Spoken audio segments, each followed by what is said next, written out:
Life is good. Yup, yup. Yup. Success. Yup. Yup.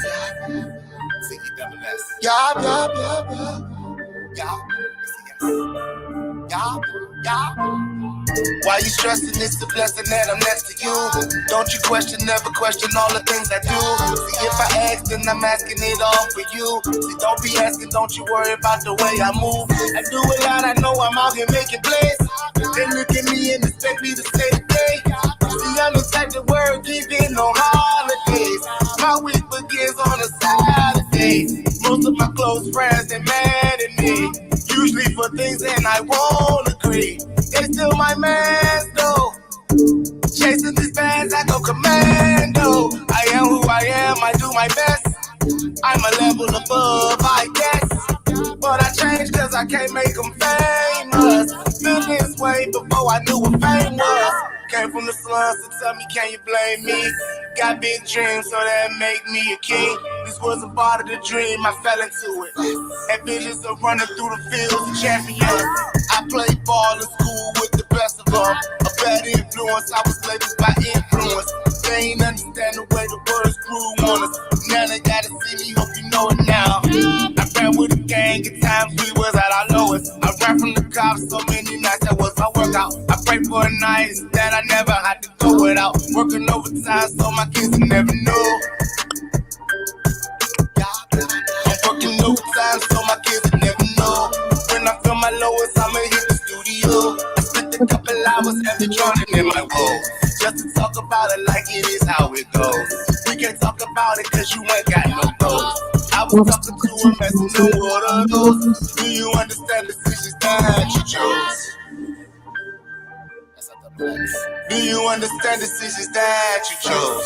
I be working overtime, my kids know.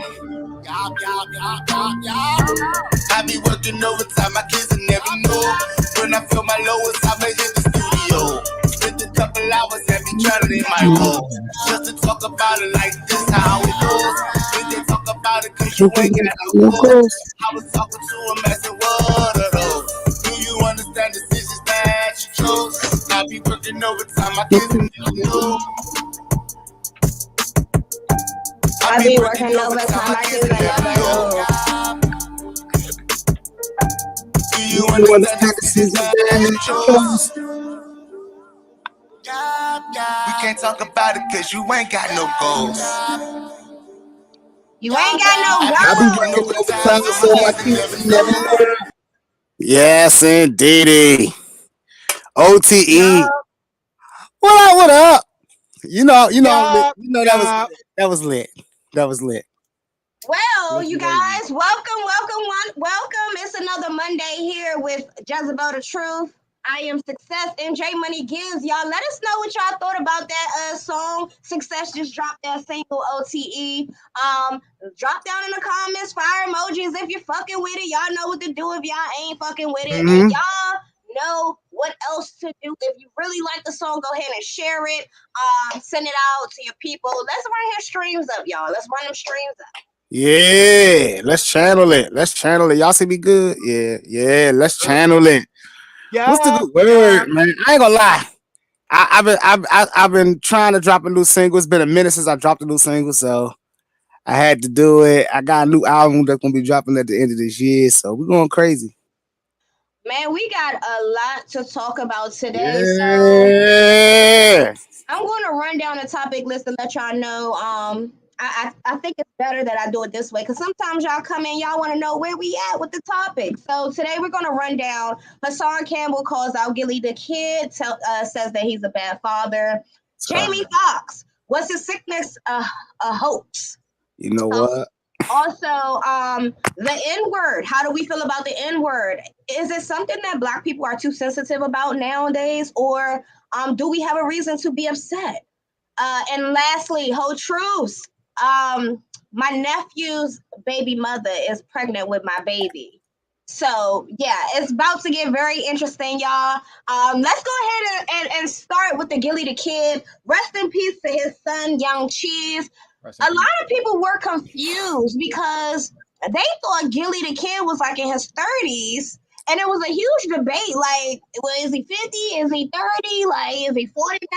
Is that 32? What is it? Why did they think he was in his 30s? He got to be at least up there with Wayne. Where Wayne at? Wayne is what? Wayne got to be like 40, 41 at the most. Maybe 40.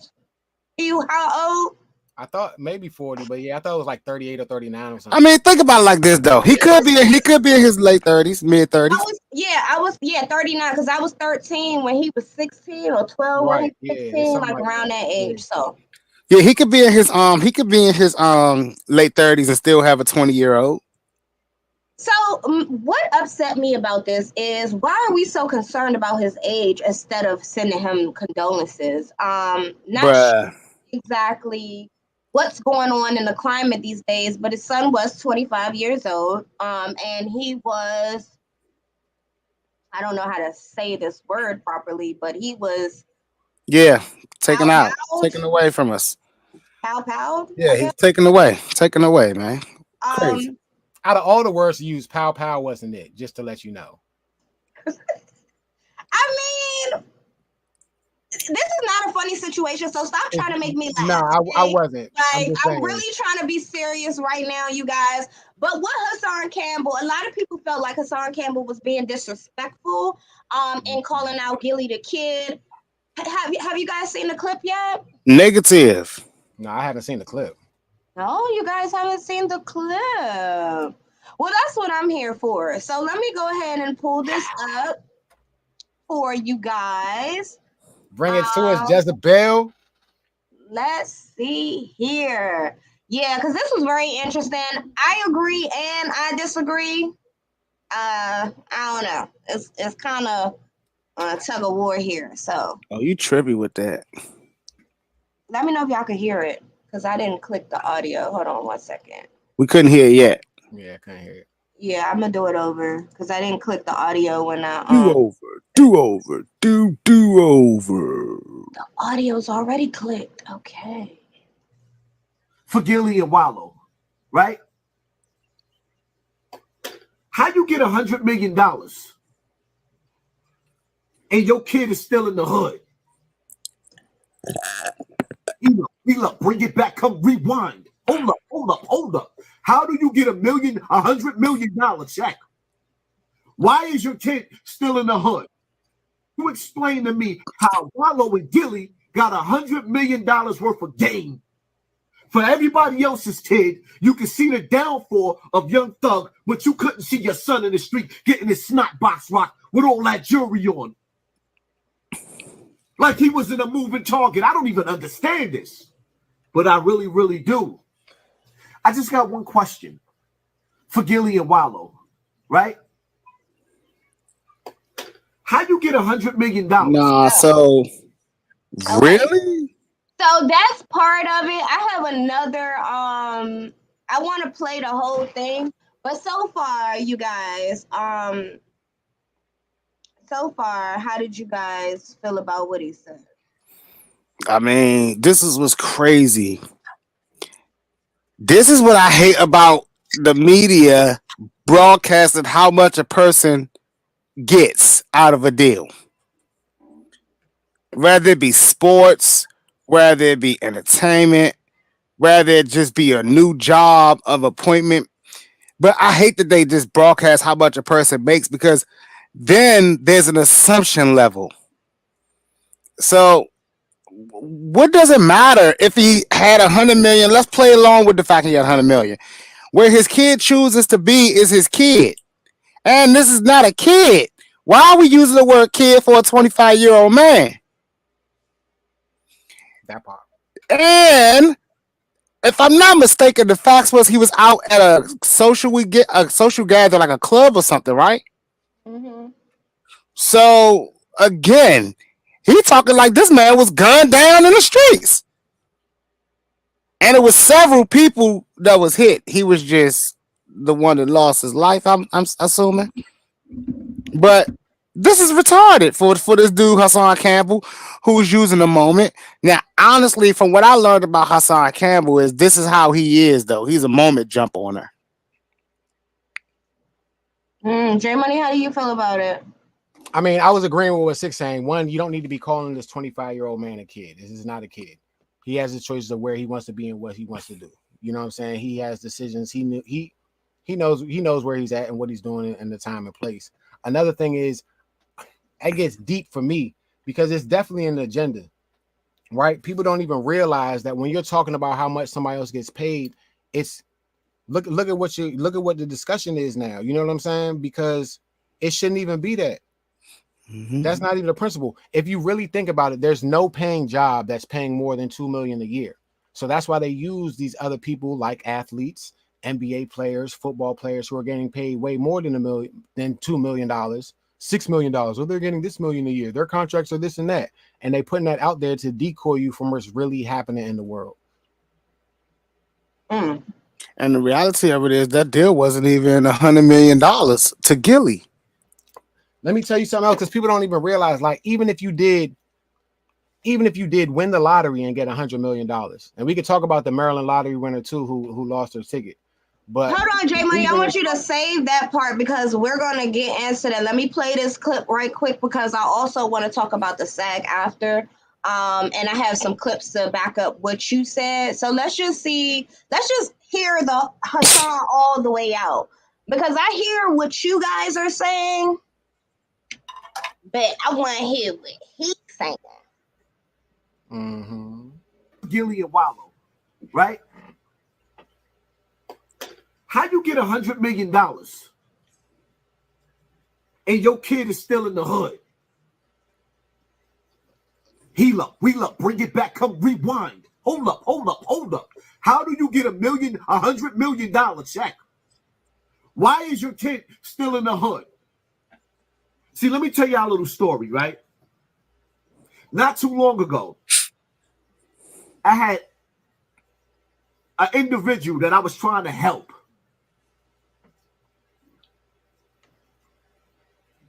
He wanted to go viral. So he sent some dudes after I did a live outside on University in Burnside, 1895. Go outside, smash my window, key my car up in the middle of the night. Then told people on the internet I got chased by gunmen. You're right. Right? This is what they did. The next day, a couple of days, the same individual that I tried to help did an album cover with me in a coffin to go viral, right? That's just to give you an example of how dirty the streets is. See, 1895 is gone now. And now my wife and kids is living in a castle somewhere yonder. And all of my kids was moved out of the hood. And the ones that you still see in the hood is because they mama hood and don't want to go nowhere. She had options. Now, here's the thing, right? You got $100 million check. I moved my family. I ain't never seen $100 million. Only a couple. And with them little pennies that I got in little spurts, I made sure I moved my family out of the hood and took care of everybody around me. You explain to me how Wallow and Gilly got $100 million worth of gain. For everybody else's kid, you can see the downfall of Young Thug, but you couldn't see your son in the street getting his snot box rocked with all that jewelry on. Like he was in a moving target. I don't even understand this, but I really, really do. Because if y'all watch my last live that I put on private, and I'm going to put it back up and I'm going live again an hour from now. It's 8:59. At 10 o'clock, 10:30 this morning, I'm going live again because I got a lot to say. I don't even think y'all understood. It's like I didn't predict it, but I predicted this. Do you understand that you can't sit down at Satan's table without somebody losing their soul? Do you understand that you cannot sit down at Satan's table? Take that, take that, take that. What did Nori say? That there's a door. Okay, so you know, this is a sign.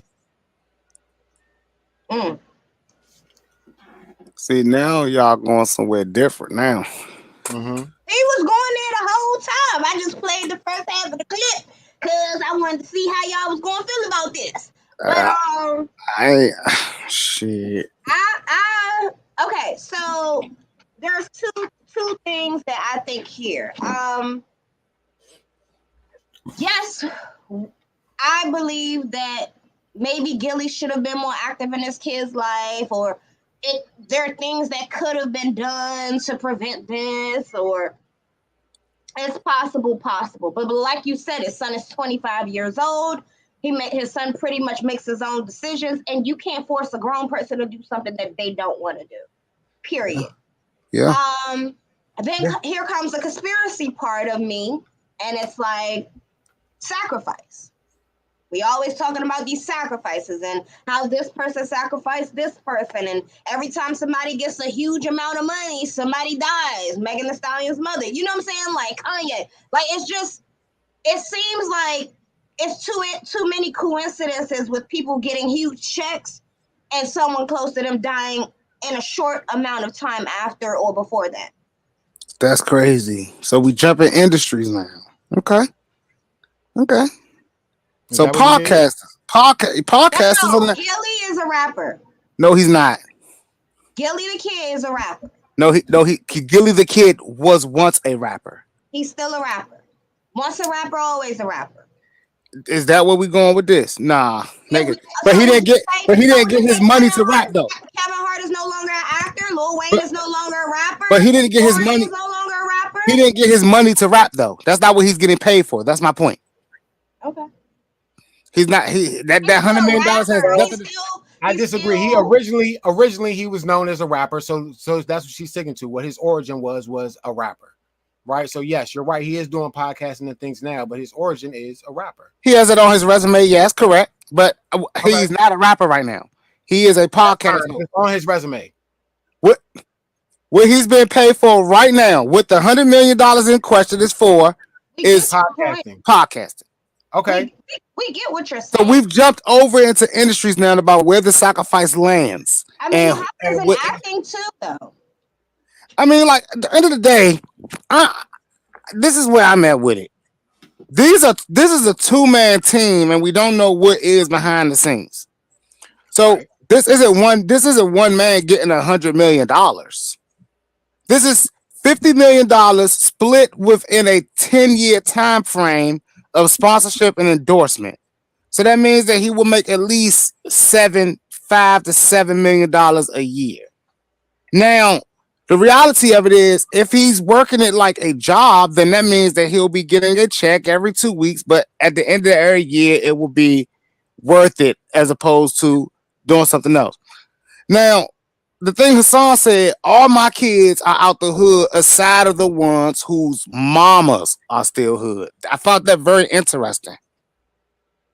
Right? Because it's like, wait, Hassan, you didn't move their mamas out the hood? You make sure mamas wanted to stay there. They had a choice. He said they had a choice. Right. But yet you're disadvantaging Gilly and his kid and not having that same choice that you gave yours. Right. That. Like, the reality of it is, people are dying in today's world broke. So I don't see a sacrifice here, because the thing is, he didn't have to do anything to ink this deal but do what he's already doing, and that's promoting for everybody else. Now, I ain't gonna hold you. If I see a Gilly the Kid single come #1 next week, and then the album and the world tour, I may jump on this conspiracy with y'all. But as for now, I'm debunking the conspiracy theory. I don't see it, because it's not just Gilly that's benefiting from this. It's the team thing. Yeah, it's not a beneficiary.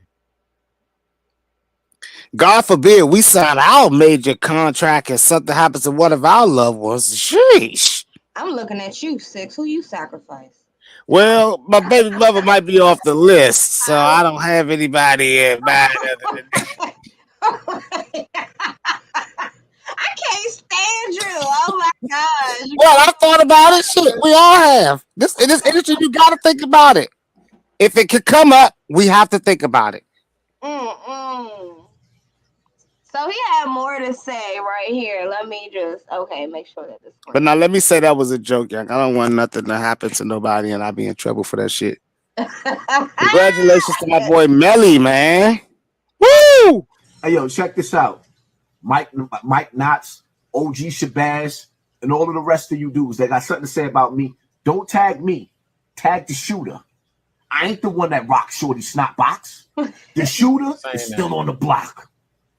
The shooter said he got a fully loaded clip for all the rest of you dudes that feel like you got a problem with it. Go get him. I gave my opinion. He shot him.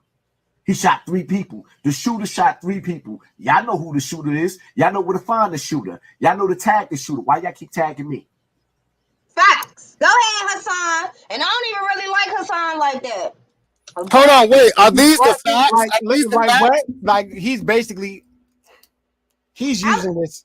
If you look at this, he's using this for promotion. Because if you do feel this way, there are probably a lot of other people who feel some type of way too. But look at who's going live. Look at who's. Nah, if they tagging him, our job is to talk about it, right? Bruh. His job is to talk about stuff that's going on. That like he likes to pull dudes' cards. Like Hassan Campbell likes to antagonize people. I think I stopped watching him a while ago. I forgot who he got into it with, but I was just like, isn't this the same dude that got fucked by Africa Bambatu, if I'm not mistaken? The word you're using crazy, and I hope that you're not talking about sexually.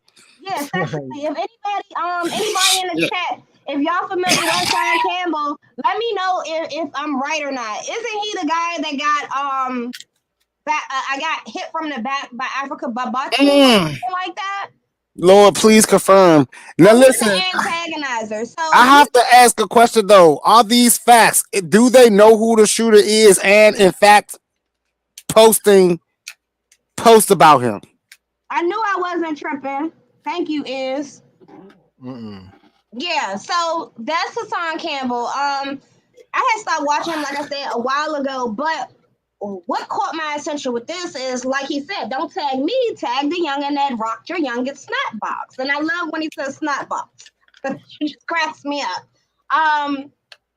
Now, I'm not exactly sure of the facts, but that's true though.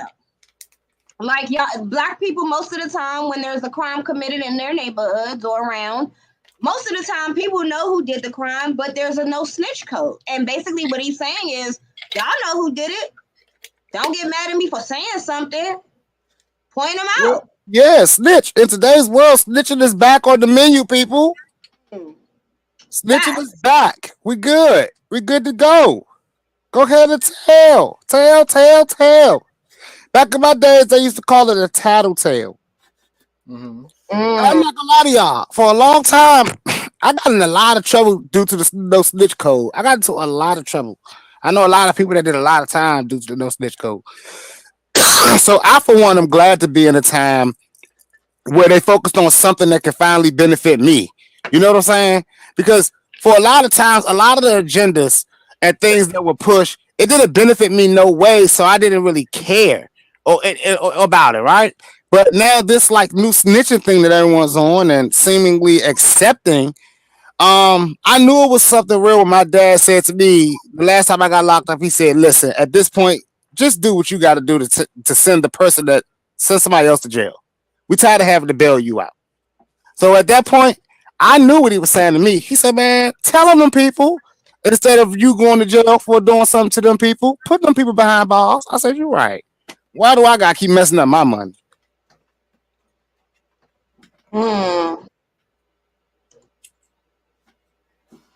I support it. Y'all get out there and tag that shooter. But why tag the shooter? Just, is there a reward? Someone go ahead and tell where he is. Get that reward. Change your family life, man. Man, let me just tell you something else. People might have been sitting in the house too long during COVID, watching too many movies. You're not the fucking Equalizer or John Wick out here. So, you know what I'm saying? Mind your business. If your job is working as a manager, wherever you managing at, do that. You know what I'm saying? Sometimes you just need to stick to what you know. Don't be trying to hop out there. It's too late. But so you guys don't think that we need black Karens? We do need black Karens. And I disagree with your comment that they're not John Wicks. They have everything in them to be John Wicks because now mostly every state is allowing you to go and shoot for on the weekend and become licensed to carry and rock your shooter and rock your gun out. So come on, get trained up and get ready and become vigilantes. I guess that's what I'm saying. Like we gotta start arresting these people. Snitch, point them out. If you're afraid when they come approach you, do your due diligence. I'm personally like to let y'all know this is why I live like in a world to myself. I don't be really trying to go too many places because I realize that the public perception of protection is no longer. There is no hey, he's doing something crazy over there. It's let me record it and be quiet and hide until it's over so I can post it on my page first. Yeah, motherfuckers turn into full-time cinematographers and shit. I mean, some of the worst. They're like, oh my God, he's about to kill him. Oh, he shot his brains out. And you're like, wait, you didn't never call the police? You didn't never like, hey, don't shoot. We're watching you. Stop. Like nothing. All right. You know, I kind of struggle with that. Like if I was to witness something, if I would say something or not. And I know in the past I haven't. And I really don't think me as an adult right now would go out my way to be on anybody's paperwork.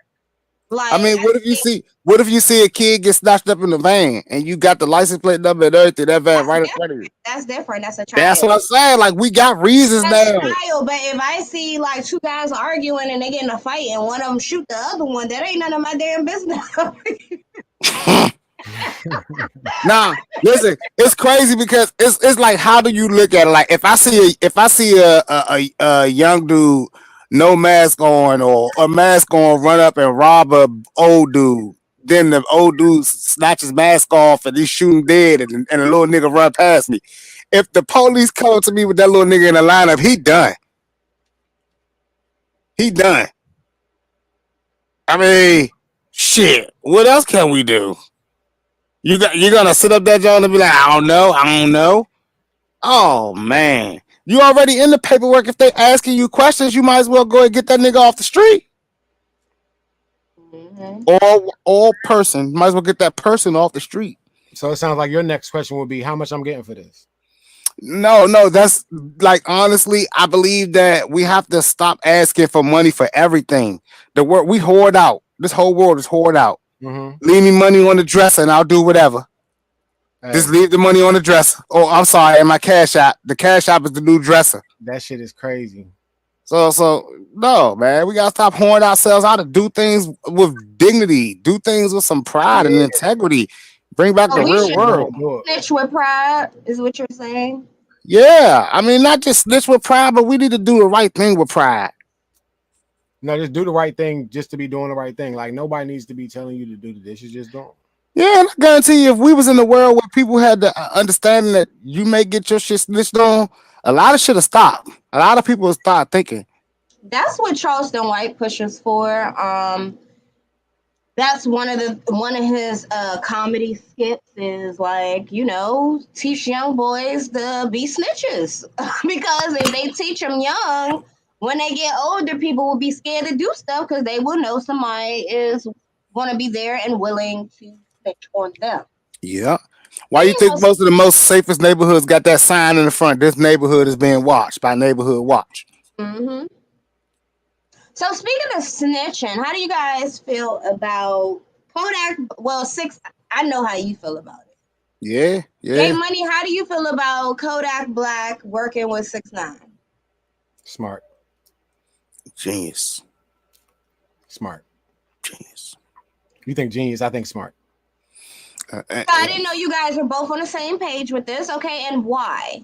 Why do you guys feel like Kodak Black working with Tekashi Rat 9 was genius or smart? Why do you use the word smart, JMoney?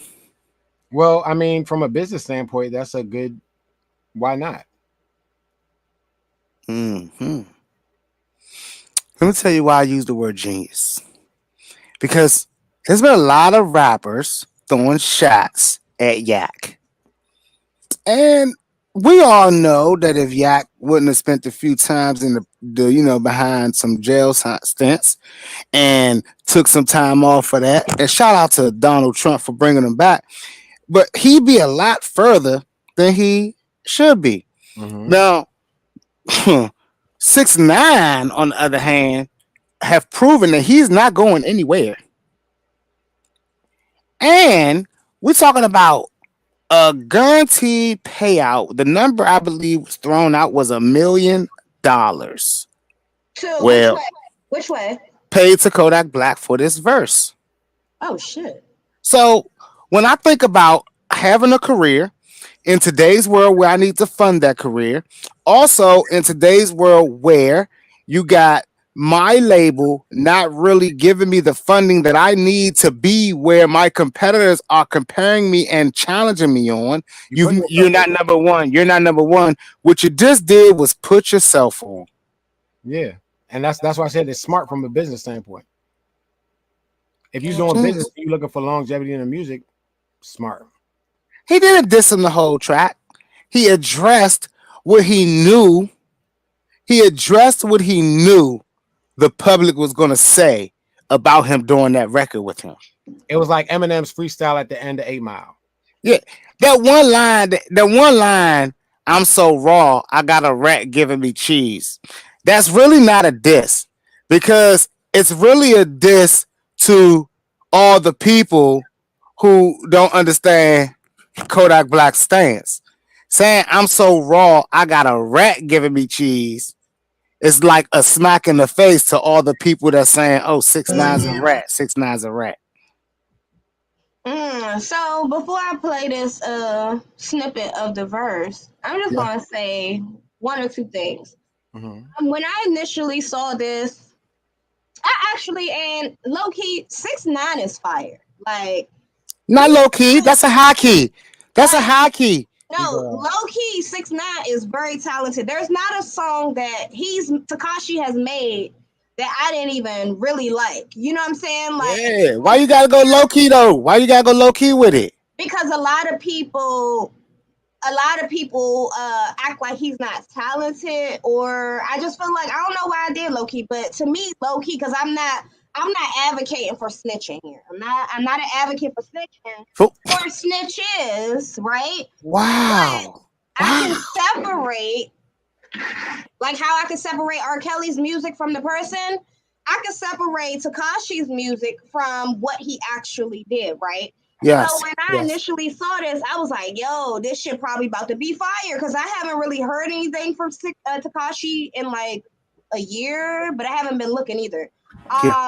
But I'm like, this about to be fire. Then I thought about it. I was like, oh, it's gonna be even more fire, because people gonna be like, damn, Yak, like he's supposed to be street cred, and you over here making a song with the rat, so it's gonna go viral. Yep. Because everybody's gonna want to know what you said in the song. Right? Yep. 100%. And then I thought about I forgot who I was watching or who I was listening to, and they was like, business and street is two different things. Mm-hmm. Like, I'm doing business with this man. I'm not hanging. Oh, it was shout out to Qua. Shout out to Q. My nigga Q in New Jersey. He had posted this and he was like, the streets and business is two different things. Like, I'm not hanging with you in the streets. I'm just going in the studio making this record. That's as far as our relationship is pretty much going. Why shouldn't I be allowed to do that with someone if it's going to put money in my pocket? That's not as far as it goes. You got to understand, they will be hanging together for some time.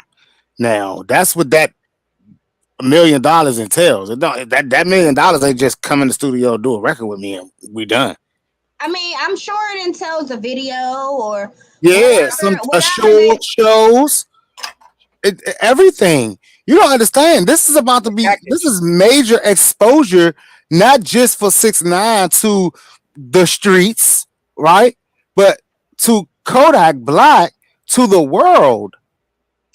Yeah, I mean, this would help Kodak because of Tekashi's fan base. Exactly. But I don't see how it would help Tekashi. Well, for one, you got to understand something. Takashi stands. I understand a lot of people looking at this from the outside in, but we have to really look at this from a real live street mentality. If you got a gang, if you got a crew, and you're the moneymaker of your crew, they're not going to ever sit you down. They're going to make sure, without a doubt, you're getting that money. If that's just how it is. If you're in a family and you're the superstar of your family and you get into some trouble, 9 times out of 10, the shit of your family or the black Sheba is going to take whatever the fall is for you to make sure you're good. Or somebody and everybody's going to protect you to make sure that you achieve the goal. So we look at that 6ix9ine like, oh, he snitched on these peoples. These people still get paid from 6ix9ine. This man is just out. And we talk about snitching like we talk about an artist who was brought up in something, not an artist who grew up in that bred and raised. It doesn't matter. It don't matter.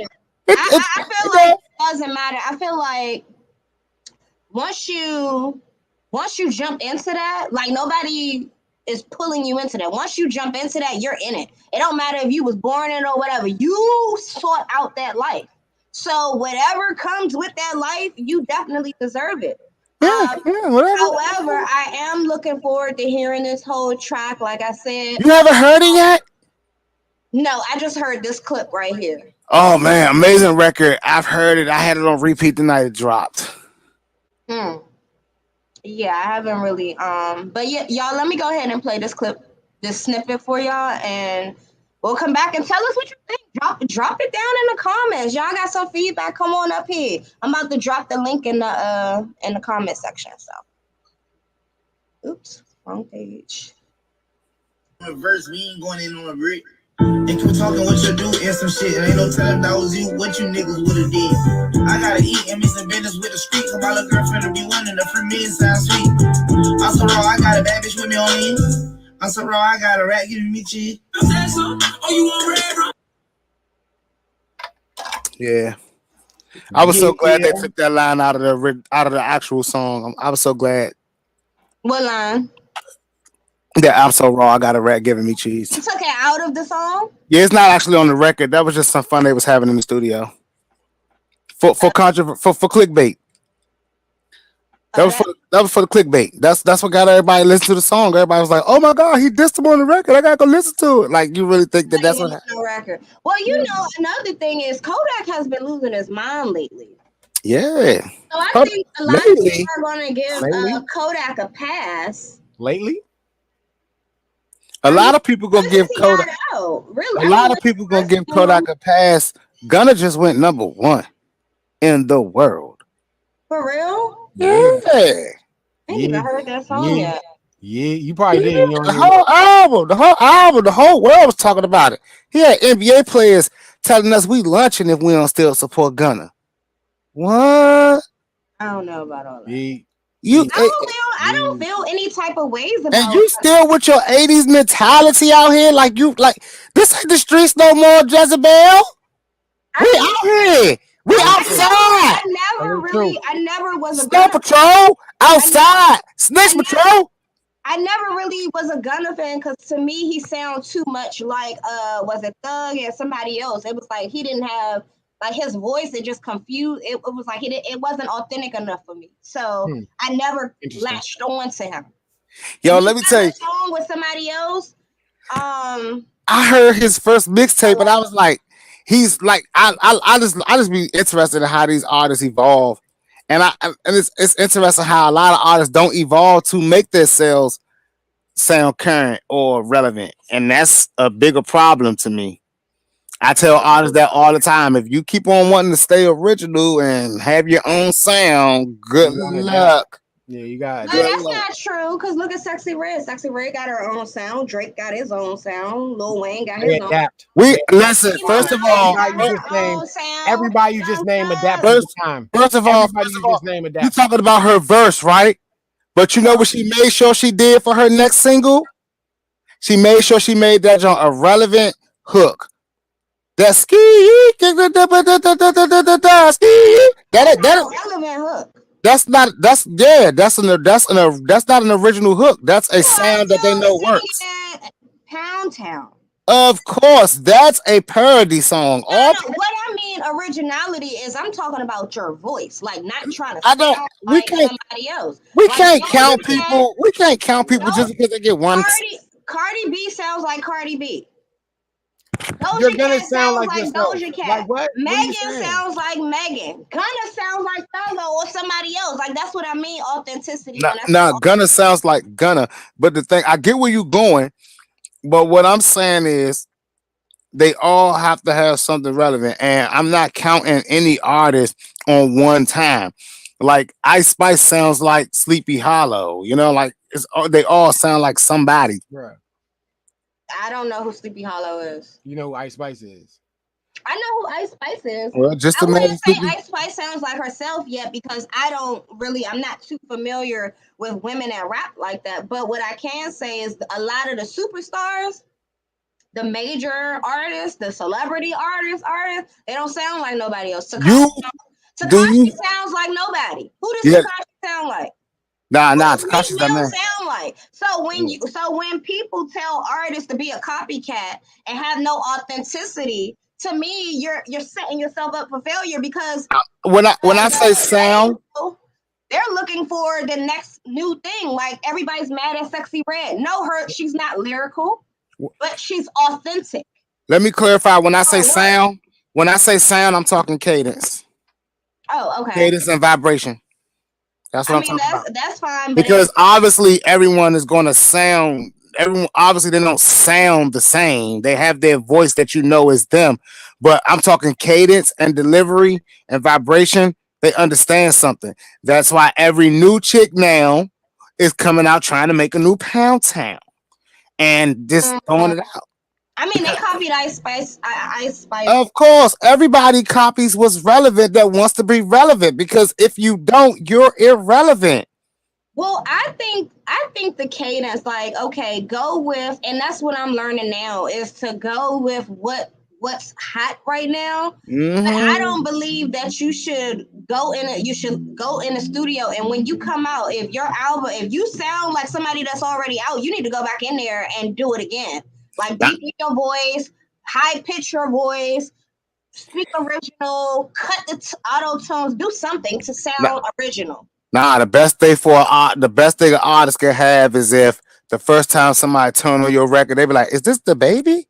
Is this Lil Baby? Is this Wayne?" And they like, "No, this is Sixxcess." Like listen, with fans, because let me tell you something. I have seen artists not get any attention, and then I've seen artists have a record that sounds so similar to what's out. People are singing along with it before it even makes it to the second verse. I think there's only two artists that I could think were successful, and one of them didn't even make it far in the music industry with it. But the only two people I could think of that were successful in copying everything from another artist was Young Thug and Designer. Young Thug, when I first heard him, he was a kid. He sounded like Lil Wayne when I first heard him. I was like, and even now, still, I forgot what's the last song he did. I was like, I thought it was Lil Wayne, and my homegirl was like, no, bitch, this Thugger. I was like, oh my gosh, the whole time I thought this was Wayne. He's him and Designer, but no one else I could think of who's made it successful. Like I'm talking about charting that sound NBA YoungBoy sounds like nobody. Nah, he doesn't. That's why he's NBA YoungBoy. But think about all the little NBA YoungBoy sound-alikes. Yeah, but they're not on the radio. They're not. Yes, they are. They are like they may not be on mainstream radio, but it's NBA YoungBoy. That's my They are on satellite radio, they're touring and they're making money. That's why a little boy was happy being Perkio. Like what? This little boy was happy being Perkio. Like this is the world. And how far did that get him? Even Drake tried to sue the dude that was being a fake Drake. If it makes can make you money, right? And it may get you a little bit of clout, but how long does that last? And that takes me into my next topic, If it makes you $100,000, let's put the lowest cap because half of them Perkio was making $10,000 an appearance and was out every night. Okay. The fake Drake was making around $20,000 to $25,000 a night doing that. So if they made $100,000, they are still better off than the person trying to be original making nothing. It depends on what your goal is. If you want to leave a stain on society, I mean, I think it all The depends. goal's not $100,000. The The goal's not $100,000 in 5 days. Like, what are you saying? Who, me? I'm just saying, period. If you're saying that might not have been. It depends on what their goal is. Like people that's really like some artists who are really passionate about their music and their sound, they'll spend forever trying to put that out than to be a copycat and take a quick check. This is the greatest artists, the pioneers. They understand two things. If you can mimic what the legends and greats have done, and if you can remind them what the legends and greats have done and refresh them, they'll love you forever. In that, you give them yourself, your originality and things like that, but you never ever lose the faith, never ever lose consciousness of what keeps the people that are putting you in position to be paid. See, the thing is, we look at being recycled as like a bad thing because we don't understand how it works. But it's like companies invest in things that they know can do what they want to do. It's why Luther Vandross has such a lucrative career just being a karaoke singer. You know, it's because if you could sing someone else's song and make it sound better, then even with the R&B artists, like they do covers all the time. And some of them, like who was it the other day? I was like, damn, this the original song. The new YG song, right? Every time it comes on, I get stuck singing the Tupac joint. All about you, but then it's YG and them started. I'm like, oh yeah, that's right. This joint crazy. See what you're talking about. It's nothing wrong with recycling, right? Okay. I don't think it's anything wrong with recycling, even though I don't like when rappers do a lot of covers or remixes or stuff like that. I feel like they need to be a little bit more original. That's just my personal preference. However, direct copycatting, like it's only two people that's been successful directly copycat. Yeah, no, you can't directly copycat, but you have to. You cannot copycat, but you have to emulate and show that you can do it. It's like if we walk into a room, right, and I'm trying to impress and show off to you, and I lift 100 pounds, I'm like, look what I can do. Woo, 100 pounds. And J Money, because they say 100 pounds, 200. Now I'm like, 100 pounds, 200. And I'm like, you see what I did? Those 100? You over the Joe looking like, dang, this dude knocking out 200 every time. So if I don't go over there and try to say 200, I'm never going to catch your attention. And if I want to take it another level, I'll try to go 300, you know? But if 300 doesn't work, it's going to be like, oh, this dude, like, he fumbled the bag. We're going back to the dude that could do 200 easily. Even if you showed you could do 200, the fact you try to do 300 and did too much or too little, maybe you could go to 5. Maybe you could be, you know, in retrospect, keep going up. But the reality of it is, if you want to keep these people's attention, you have to do what the next man is doing. And if you can do better, do better. But you're not going to get on the mind without doing that, at least. I mean, for real, like if you look, the artists that are making the charts in number one are always referencing old songs. If you look at Beyonce, she's doing hooks from old songs. If you hear the new songs out today for real on the radio are the same songs from 20 years ago. The same songs. Say my name. It's the same songs, but it's somebody else rapping on it. It's somebody else singing on it. That's like Doja. Time, I thought it was Yin Yang Twins.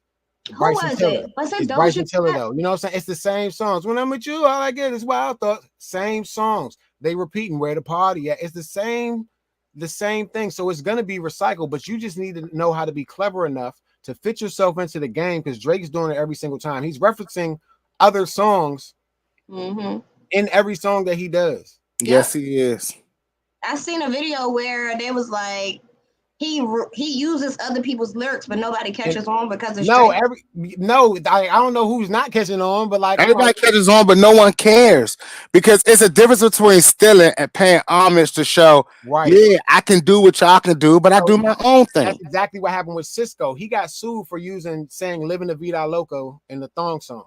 Mm-hmm. He got sued for a couple million because people need to know how to give their ownership and give credit. So if you're giving credits for these lyrics or credits for these parts of the songs, you good. Let me tell y'all a crazy reason that he's uplifting himself because he's giving these other people credit. He's giving TLC credit. Like Aaliyah's family's mad that he's trying to do these credits and stuff with Aaliyah songs and this and that. Like it's a lot going on behind the scenes. But let me tell you what's crazy, right? When I first started like rapping on the DC scene, a lot of the shows were like 20 Bello shows and stuff like that. Where it was a lot of like hardcore rappers, Dre all day in the paint, hardcore rappers, real live thugged out rappers. And I would come with this, real life backpack type show, really didn't fit. So one day I went up to Martini's and I performed there. And I realized that there was still a lot of hardcore rappers, but it was more R&B and, more neo soul vibes. So it was way more chill. So one weekend after like performing there for months, one week we went there and the club owner had a sign on the door, no rappers tonight. As soon as everybody pay to get in and you walk in, there's a sign that says no rappers tonight. So immediately all the rappers are at the front door. Let me talk to such and such. I already paid. What's good? This ain't right. Why can't I rap? And I remember this very vividly. I got up, me and my guys, and I started to walk out, and the club owner grabbed the mic and said, "Sixxcess, you're good." Right? Now, what was different between my rap? I mean, besides I had a few R&B catchy hooks, things like that, or whatever the case may be. Your music but it's the vibe.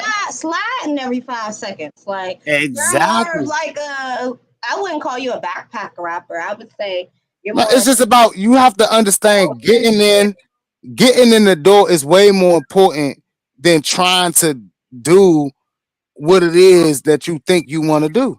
You got to understand where you want to go.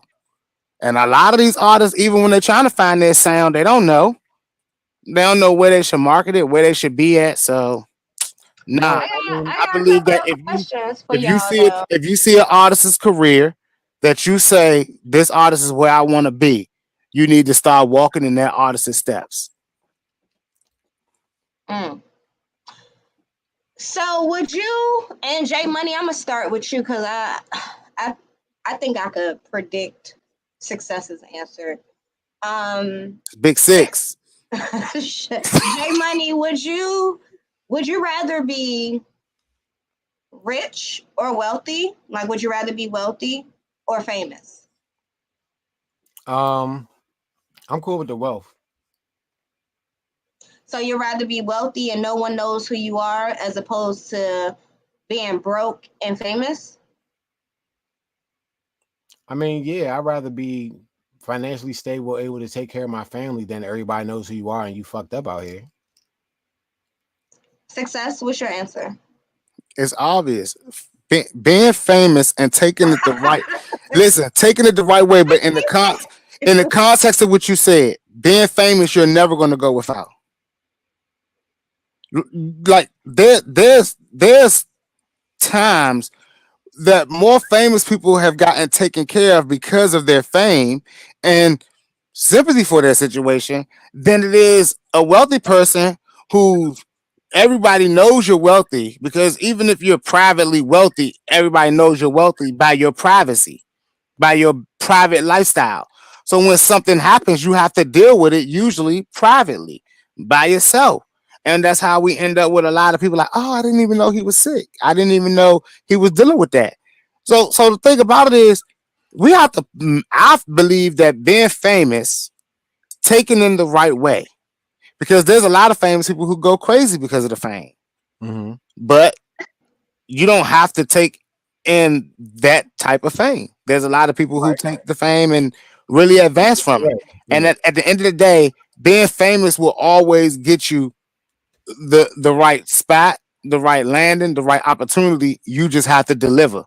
Of course, being wealthy, what you're saying is I can pay for my own things. And then, of course, that's a good thing to be too. I can just make whatever I want happen.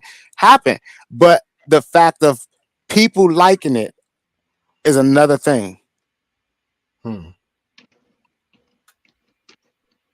What's the name of that basketball player?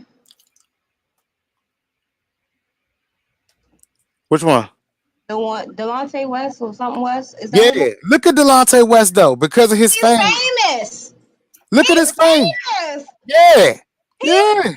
Everyone knows who he is. Right. And people go up and give him sandwiches and give him jobs, even if he don't keep them. Like he good. He good. He ain't gonna get hurt. He good. You on crack? I don't know. Even if he is on crack, they still give him money. I said you on crack because I don't know what you talking about. That man is suffering. Nah, listen though.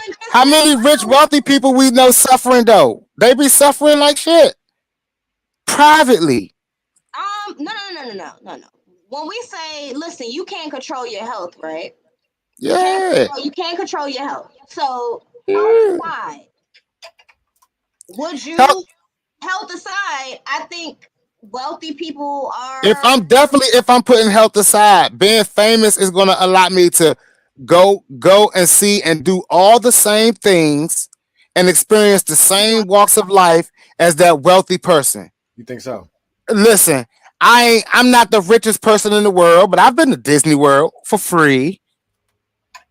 And I'm not the most famous person, but I was famous enough to get invited to Disney World and walk through the back door and enjoy Disney World for free. I was famous enough to get flown down to Orlando and say, "Hey, Sixxcess!" Everyone's meeting me and shaking my hand and talking to me. I was famous enough, right? So we think about it like, "Hey, cool. I'm famous enough to be asked to be flown across from north, south, east, west to get paid to perform. I'm famous enough to say, hey, okay, I may have something going on in my household, something going on in my personal life, but I'm famous enough that if someone sees it, they ask me, what do you need? You good? What's your cash out? Ain't nobody buying nobody a house. I don't see people getting houses or cars. No. People don't. People don't. Even so much as some type of life insurance. People don't. For your funeral up front. But think about it. Famous people do that. But think about it. Yeah, they do in a way, right? If my fame allows me to say, okay, these next months I'm gonna go on tour to make sure my house is paid off. My fame allows me to know that I'm gonna have enough people in there to make sure my house and bills are paid. My fame is what allows me that. If I didn't have any fame, I wouldn't have that ideology or idea to think that. And of course, if you use your fame the right way, you can generate enough wealth to be wealthy. I mean, let's look at the greatest, most famous person in the world, Kanye West. I mean, do we really think that it was anything other than his fame that got him all these positions? We wear Yeezys because of his fame. We wear Jordans not because he was dunking the basketball, because there was hundreds of people in the NBA dunking the basketball at the time, but it was his fame. Can you eat fame? Actually, you can, because being famous enough will allow you to walk into a restaurant and say, oh my God, you're here. Have a seat. Try this, sir. Have this, eat this, sir. That's what fame gets you. If you've never experienced walking into a restaurant and someone saying, oh my God, hey, what you want? It's on me. I have. In several restaurants. Now, sure, you could question the scale of them, but I would say in my time, I was going there to spend money, and someone seen me from performing and realized it was me from the internet and realized it was me, and I ended up not paying. So did I eat? Oh, I ate. I was going to eat anyway, but I ended up eating for free. So you tell me, is that not a good night? So you tell me, yeah, when we question fame, fame used in the right way is always going to always beat out the most wealthy person. Because the one thing the most wealthy person has to do for that wealth is work and continue working. See, but it depends on what you call work. Well, it's always considered work, though. If you build something, if you create something, if you own a company, even if you've just come into a family trust, right, and you got that type of wealth and you got to run the family company and things like that, I don't know how it comes, but there's something that comes with that you have to keep up. Exactly the same with the fame.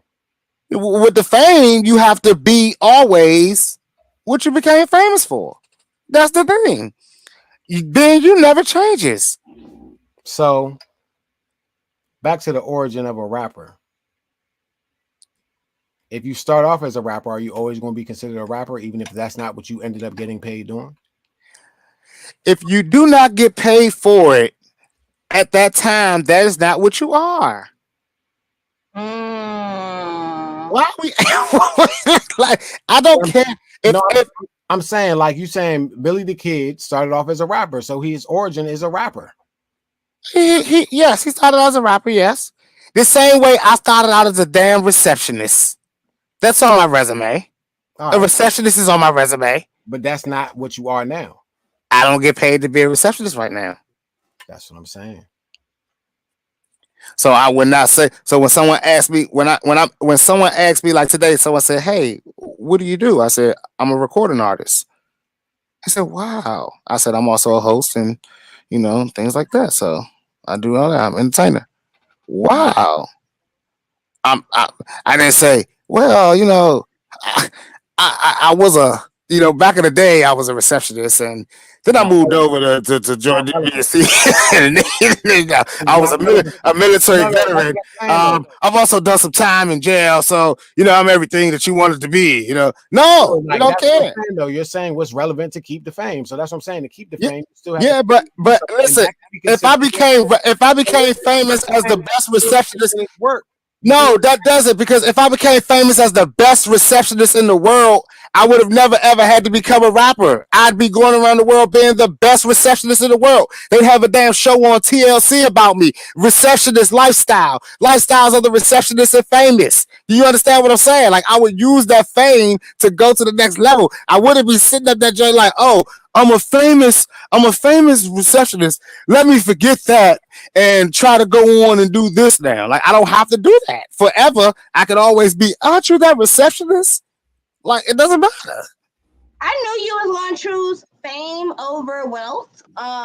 That's why I started with J Money, but I kind of, because I say health. My thing, everything goes health before wealth. Everything comes before wealth. Everything comes before wealth. Mm-hmm. So we're going to get into the Jamie Foxx topic in a little bit, but before I do that, I do have a trigger warning for you guys. Trigger warning, trigger warning, trigger warning. So, my favorite two fellas. Yeah, I'm the next version of Kanye. I actually got to start with J Money again. Sorry, Six, because I've been working with you so long. I kind of like. I know. I know. So. And then it's going to be funny doing you last anyway. So, J Money. Wait a minute. Not pause. Pause. Am I supposed to say pause? Yeah, man, you gotta say pause after something like that. Come on, we're in the real world. Okay, come on, get serious. All right. So, do you guys, J Money, how would you feel if you had a non-Black friend and they used the N-word around you? We live? Yeah, we live, fool. We can talk about this on live? Yeah. I want want your honest, your honest, brutally honest opinion. I feel like if y'all was just hanging around each other and they was just like, end this, or yeah, man, that ended that, or this end that, or you need to know where you at. They're with you. They're hanging with you for that. They're hanging with me, or I'm hanging with them. Y'all around each other. This is wow. You see what I'm saying? Like, why is it so difficult? That's what I'm because the situation could be difficult. It's your friend, your white friend. He uses the word nigga. How do you feel about it? Your white friend. You're my white friend. Black. Yeah. Just someone who is not black, of a black origin. If they're just around you, just throwing off the N-bombs all day. Just in this, in that, in this, in that. What would you do? I mean, I don't know, because it happens to me all the time. I've been on sets and films, and you know what I'm saying, there'd be a lot of N-words, and we be doing old shit from the 60s, so it'd be a lot of N-words going around from the white people. So, like, in those situations... Not working. I'm talking about just hanging. See, that's what I'm saying. You know what I'm saying? In situations like that, I mean, it might be, I don't know. It could be different, but that's what I'm saying. It depends on the situation. All right, well, what if a non-black person was like, what's up, nigga? The fuck are you? How would you feel about that? Would you steal him? Would you stroll off? You figure out who the fuck this is. Look, J Money trying to be politically correct. Hey, I ain't gonna lie to you, huh? I'm not gonna lie to you. If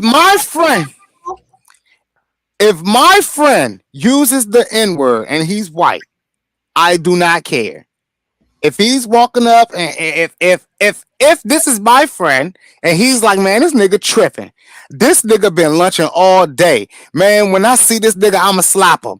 I'm not gonna lie to you. If this is my friend and he's around me all day and he's not using the word, then he's not listening to me enough. He's not listening to me because obviously he's gonna talk how I talk, because there's gonna be some things that I'm gonna say that they say, right? Because I'm around a white person all the time. Now, I've learned some of their inside languages. I also know what his true intentions are.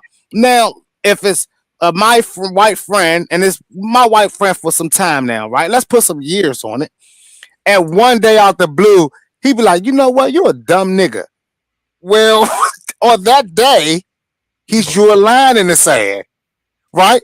Now, because now it's a tone of it, and where's this coming from, right?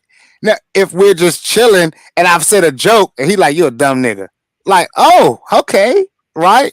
But if we're arguing or disagreeing with something that his first thing to do is nigga, that's what I'm saying. That's why I said the situation. That's what I'm saying, though. And like, honestly, I'm not taking it. I'm not even gonna do it from a point of because he's using the word nigga. I'm doing it from the point of because that's his white way of calling me a bitch, right? And it's like if one of my brothers, if I get into an argument with a black guy and he's like, nigga, I kill you, nigga, I ain't playing with you, nigga. I'm like, okay. But if he says, stop playing with me, bitch, you feel me? Like I'm a swing because that is the trigger. So for a white person, if we're arguing and that is your word, that is my trigger because that's you calling me a bitch in white language. I think mine would be ratchet. I don't like when white people call me ratchet like Mary did, and I was strictly professional. I think that's racist, and that's my N-word. But back to the original N-word.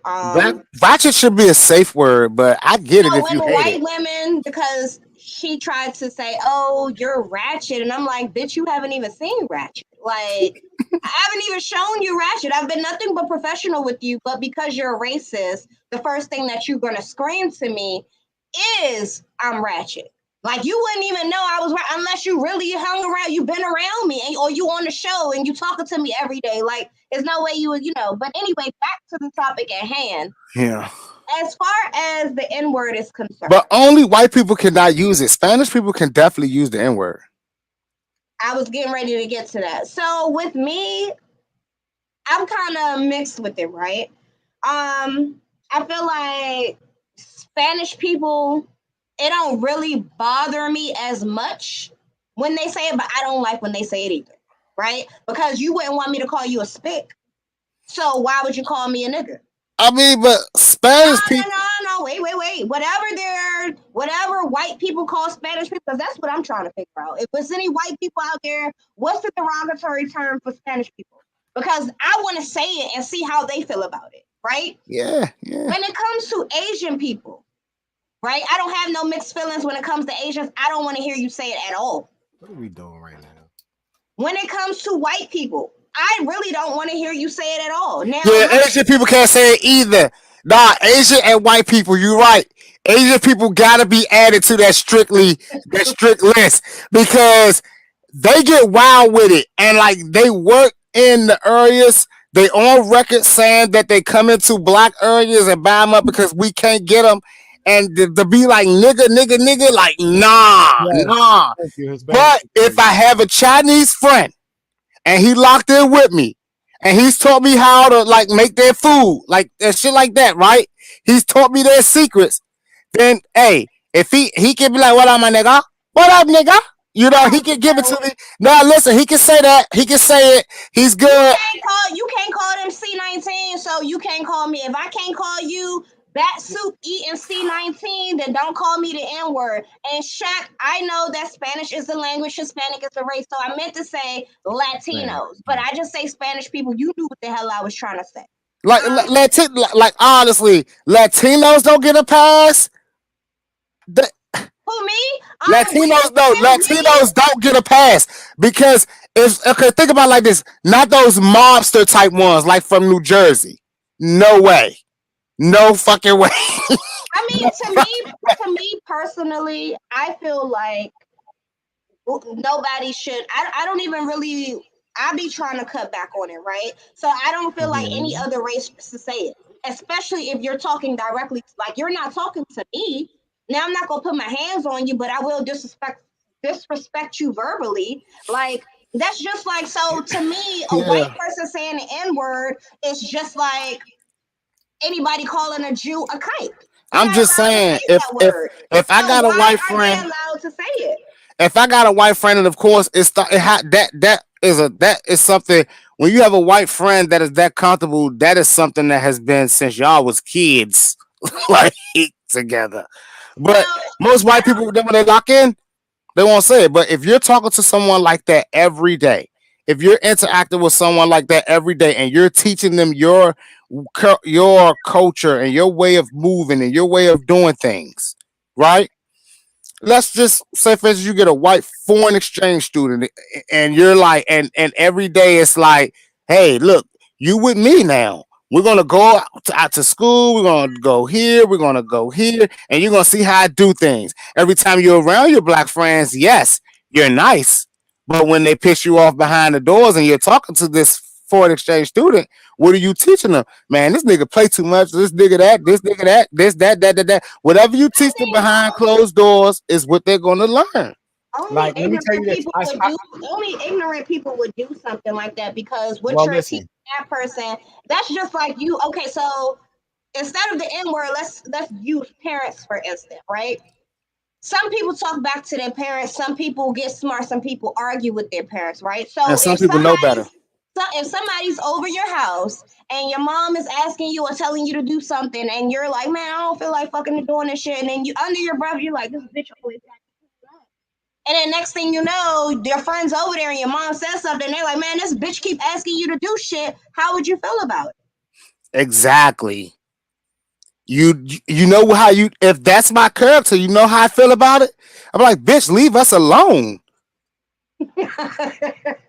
And my friend has adapted to my character. He now understands that this is how I interact with moms. This is the respect level that I have, and this is the respect level that I value. This is like this. And I had to get told this by my wife, right? But it's like calling your girl a bitch and disrespecting your girl in front of your mans and shit, right? It's like when you're doing it, you don't realize it. It's like, all right, I'm just calling my girl a bitch in front of my mans. It don't mean nothing. I'm telling my mans and them all the shit or whatever. But when you realize that, like, what happens later is like when there's no respect for your relationship, there's no respect listen, for so you or your situation. I said it Shout depends on out the to Tiff for situation. teaching you that, because No, look, I said it depends on the situation because there was a time I was in Chicago, and shout out, I have a white friend with dreads. You know what I'm saying? This is a white boy with dreads, and when he said something, I was like, nigga. And then I looked and I was like, oh shit. Like I had to catch myself because I had to remember, like, this not a nigga. But let me just tell you, the look on his face looked like it was like so accepting, like you know what I'm saying? And I was just like, damn, I really didn't mean to, but it was just like, you know what I'm saying? Like I was just talking, I was like, nigga, what? And I looked and I was like, oh shit. Because a white person is never going to get offended by you calling him a nigga. Okay, And that's what I'm saying. Like, let's see if what power does that word have? It has too much power.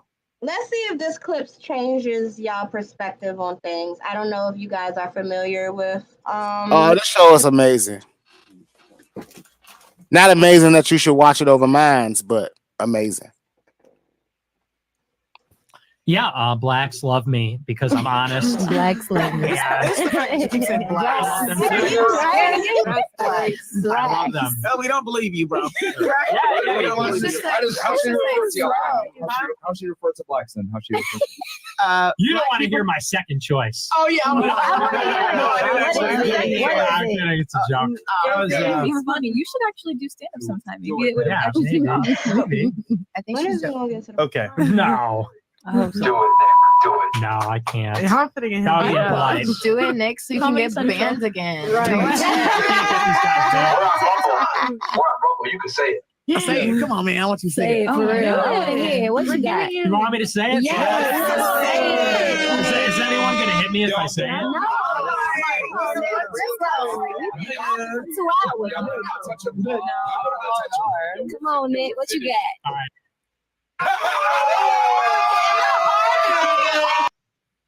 So I know you guys probably couldn't, they bleeped it out. But these black women were encouraging this cracker to say the N-word. Now, yeah. Now, the only thing that bothered me about this, and I'm going to say this before I get to my point, anyone who is okay with other races, non-black people using the N-word should never complain about oppression or racism or anything like that.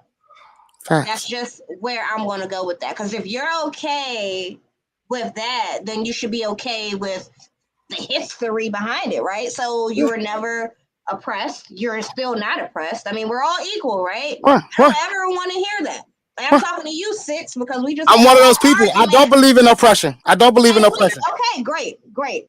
I mean, I understand that slavery happened. I understand that oppression happened, and I respect all the people that fought so that I can have this free will thinking and not be hung by a tree or get my ass whipped in the motherfucking streets, right? I understand that they fought their hard work so I can think like this, and that was what they wanted. That's what they was fighting for, because there was a bunch of white kids that they had to see with that mentality. That there is no oppression. I can be what I want to be and do what I want to do and have everything that I work hard for without any disregard. So that's what my ancestors fought for, and I walk around wearing it proudly. I can do what I want. All right, so back to what I was about to say. So it is the hard So my whole thing about it, right, is don't encourage. Like, I guess everybody, we're in the era now where everybody's trying to go viral. Everybody want that click moment. They knew that this would go up in array, right? Yeah. So all of these black girls, they around them, say it. He should have said, "You nigger bitch." That's what he should have said. And let's see how they felt about it then. However, they're like, say it. So after this clip goes viral, of course, you know, us pro-blacks and most of the people that respect themselves in the black community went at these ladies and was like, hold on, how could you just sit there and encourage a quote unquote white supremacist to say the N-word, which holds so much, you know, has so much history behind it? Like, why would you Why would you let that happen? Well, you know why? Now these women, because I don't want to disrespect them. Who I really do, but I'm not. These women are now like, oh, I'm not black, I'm Haitian. I'm not black, I'm Latino. I don't understand because I'm not black, I'm this.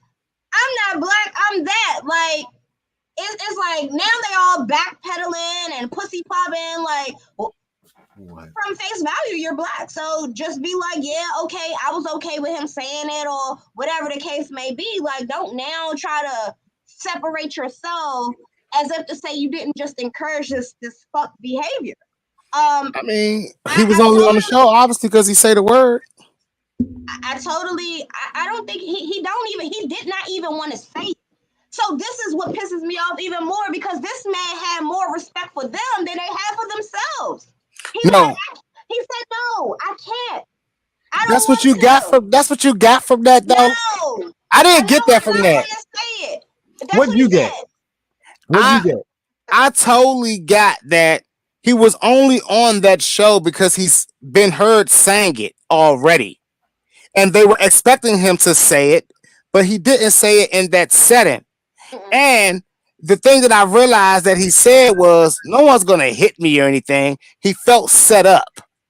So I felt like he didn't want to say it because he didn't know if he was in imminent danger and he tried to play it safe. But they were encouraging him to be himself, the actual person that they brought on the show. Listen, I'm not going to bring somebody on the show.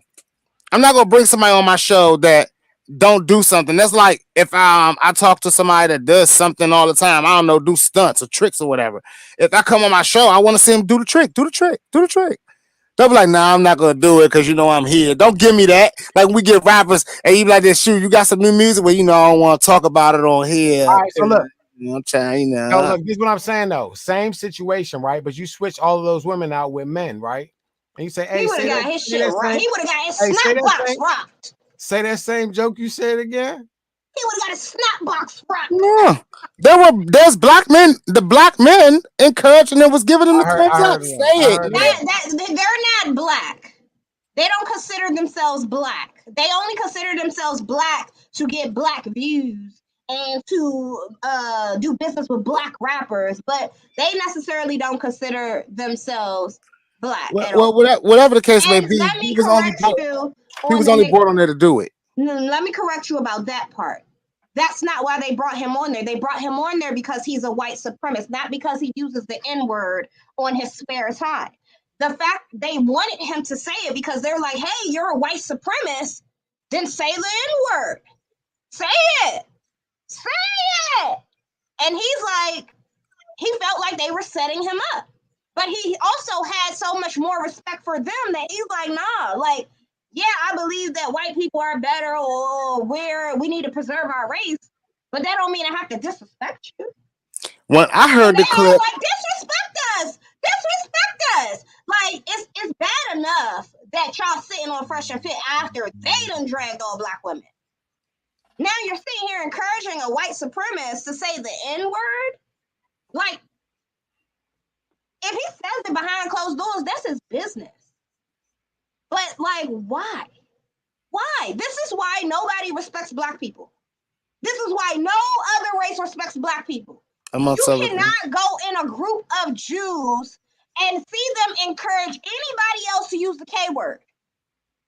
You cannot go around a group of white people and whatever their derogatory term is, redneck, salami, wet dog, whatever you call them. You can't sit around them and they not correct you and say, no, don't do that.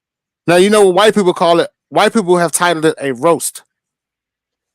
Trailer trash, whatever you want to. They're not a cracker. They're not going to let you sit there. A group of white people ain't going to be like, yeah, say cracker, say cracker, say cracker. They're not going to do that. Chinese people, Asian people are not going to sit there and encourage you to call them C-19 people. Nah, that's why they have a whole law that you can't even call them that. You can't even say baby. Well, you can't call them that, obviously. I mean, come on now. You can't even call them I don't even know where you got these slurs from. Yeah, like these are. So to my point, right? There's no other culture. There's no other group of people, even Africans. They're not gonna sit around and say African booty scratchers. Say African. They're not gonna sit around you and encourage you to disrespect them.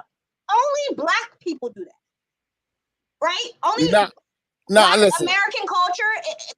That's what they do, right? No, because that level of vulnerability comes from the white entertainment world.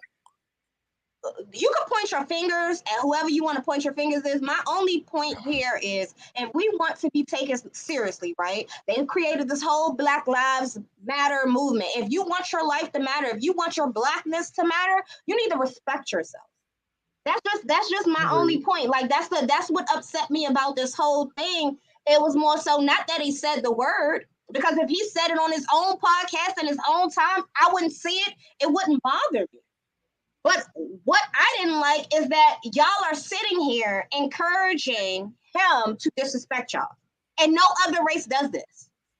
But then yet we want people, they don't value our lives. How could they when this is what we do? I mean, they forced him to be himself. I'm looking at it differently. You know, so I'm looking at it from the other side of the coin. Like, I'm not going to bring a white supremacist on my show, and then when you get on here, you're trying to prove you're not a white supremacist. He wasn't trying to not prove that you don't. If you are a white supremacist, all of them don't say the N-word, Six. You need but they racist, but they feel they racist. You an interview that I seen on Soft White Underbelly. It's 2 of them, KKK members. One of them, he's comfortable saying the word. He takes pleasure in dropping guns and crack off in Chicago and going home and watching the news, eating popcorn on Monday, seeing them kill each other. He will tell you. He will say the N-word. He's comfortable saying it. Then you have another white supremacist KKK member. He is more, that's the one I like. He's a separatist. He respects. That's the one I like. I think I posted him before, but he's a separatist, and I'm all for separatism, right? He doesn't believe in harming, hurting, disrespecting, or going out his way to make black people feel uncomfortable. He does not feel that way. He just don't want y'all around him. Stay in your corner, I'll stay in my corner. I don't have to call you the N-word. Like, I don't have to say that. The other one, he comfortably said niggers. Well, I go home and watch them niggers kill themselves, and I just eat my popcorn, and he was laughing. Mr. Truth, why do you feel like the separatists?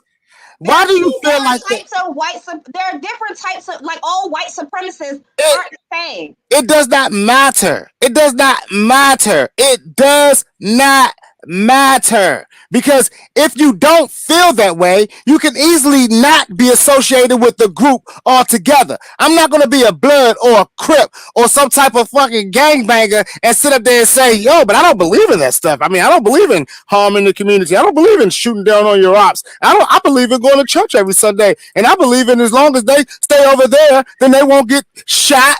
What? They won't get racist upon. They won't get what? Shown my white supreme. If they stay over there, no. You're an addition to the problem. You're a part of it.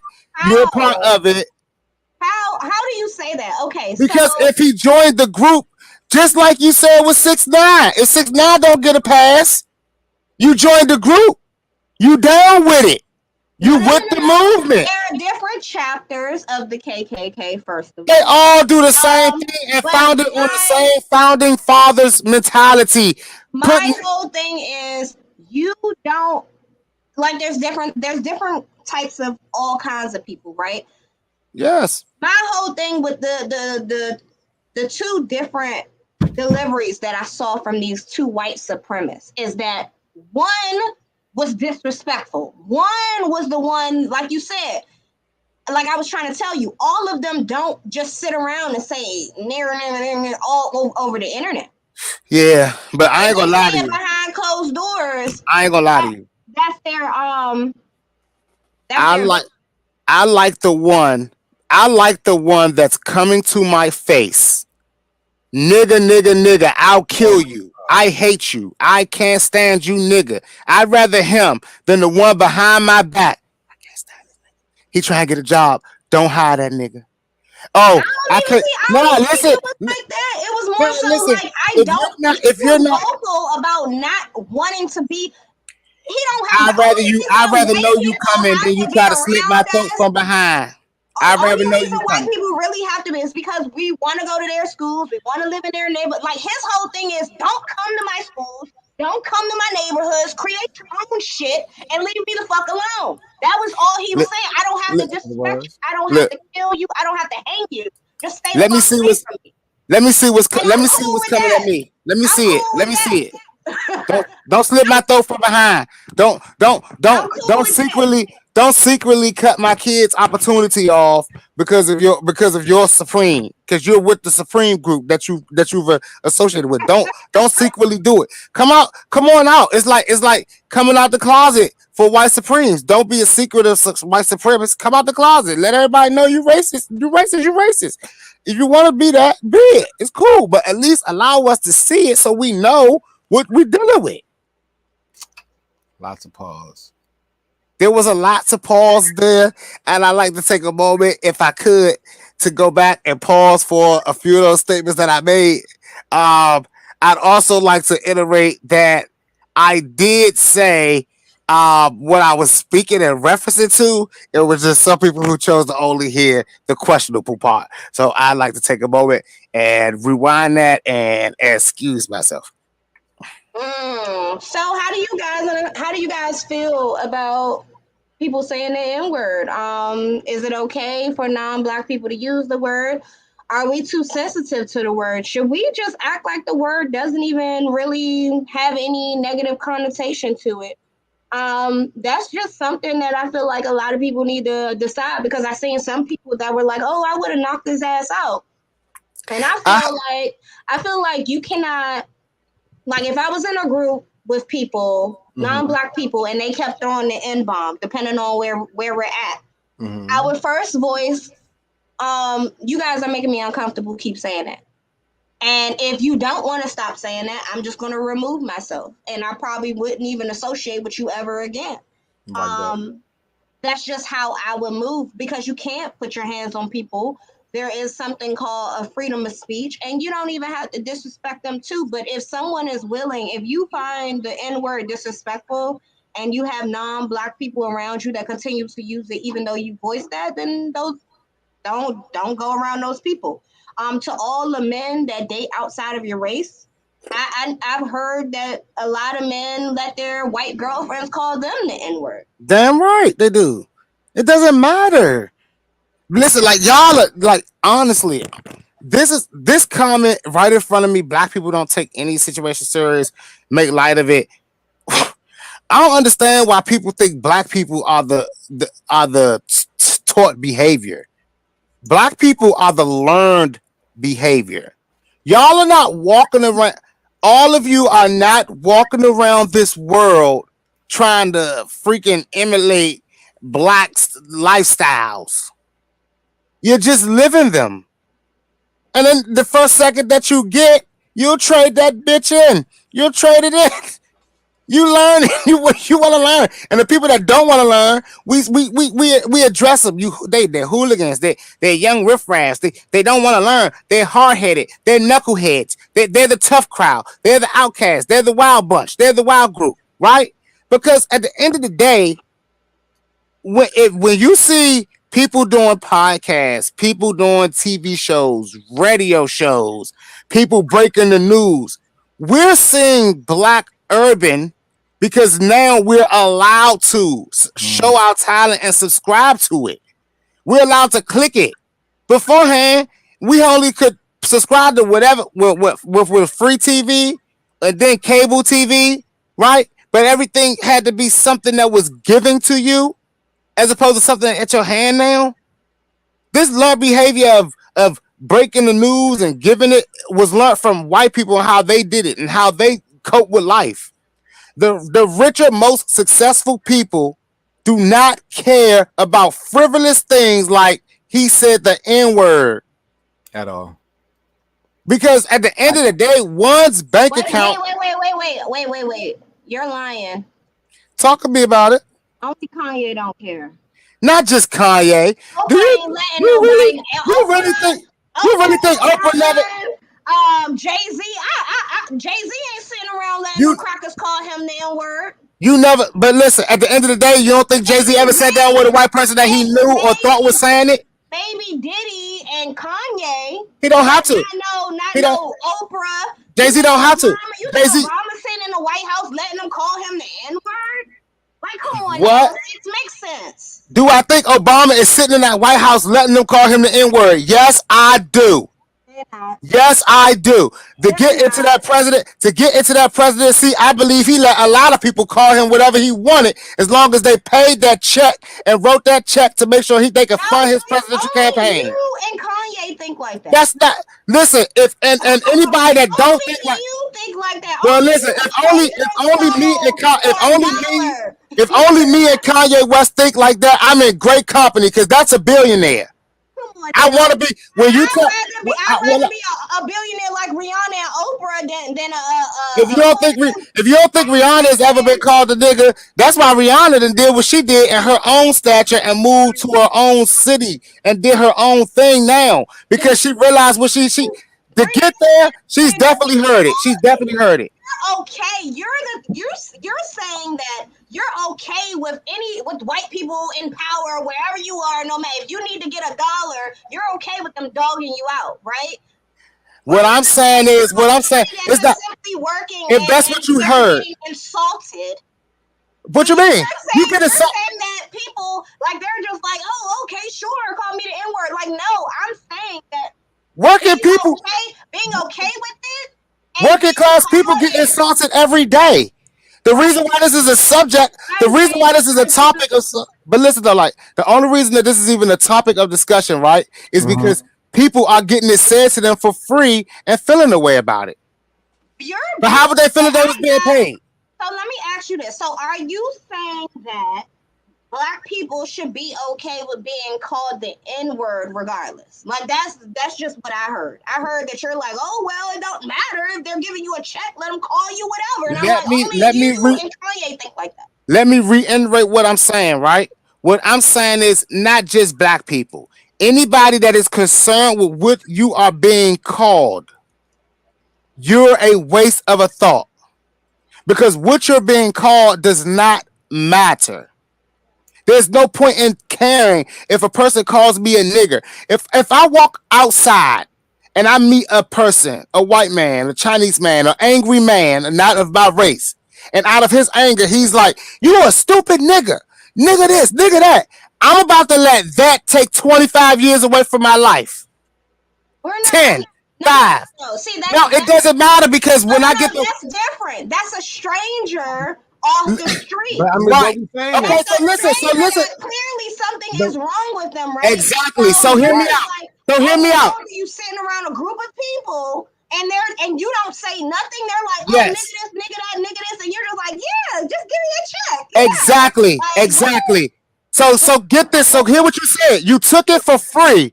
You took it for free because something's wrong with him, but you're gonna let that mess up your check for your integrity of the word. Because that's a mental illness and that person needs help versus you're assuming he has a mental illness and he could be just having a bad day.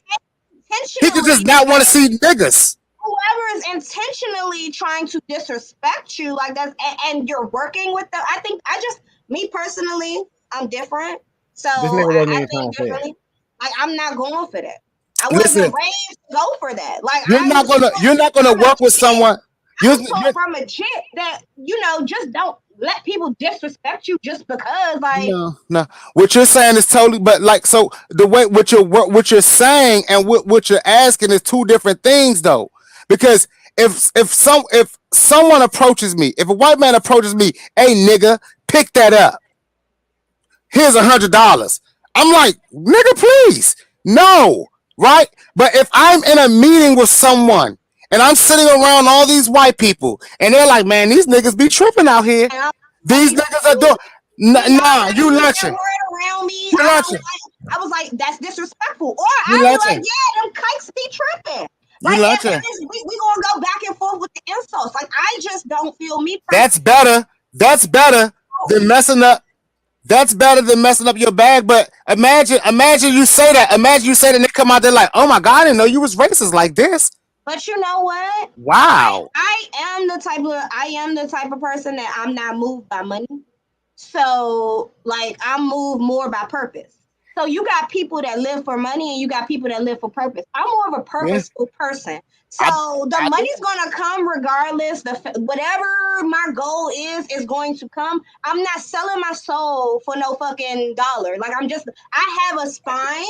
So for me, it's more about purpose than a dollar amount. Like at the end of the day, I believe that people are going to only be what you have already accepted in your life. If a white person is bringing you into a group, and let's say that white person just follows you on social media, right?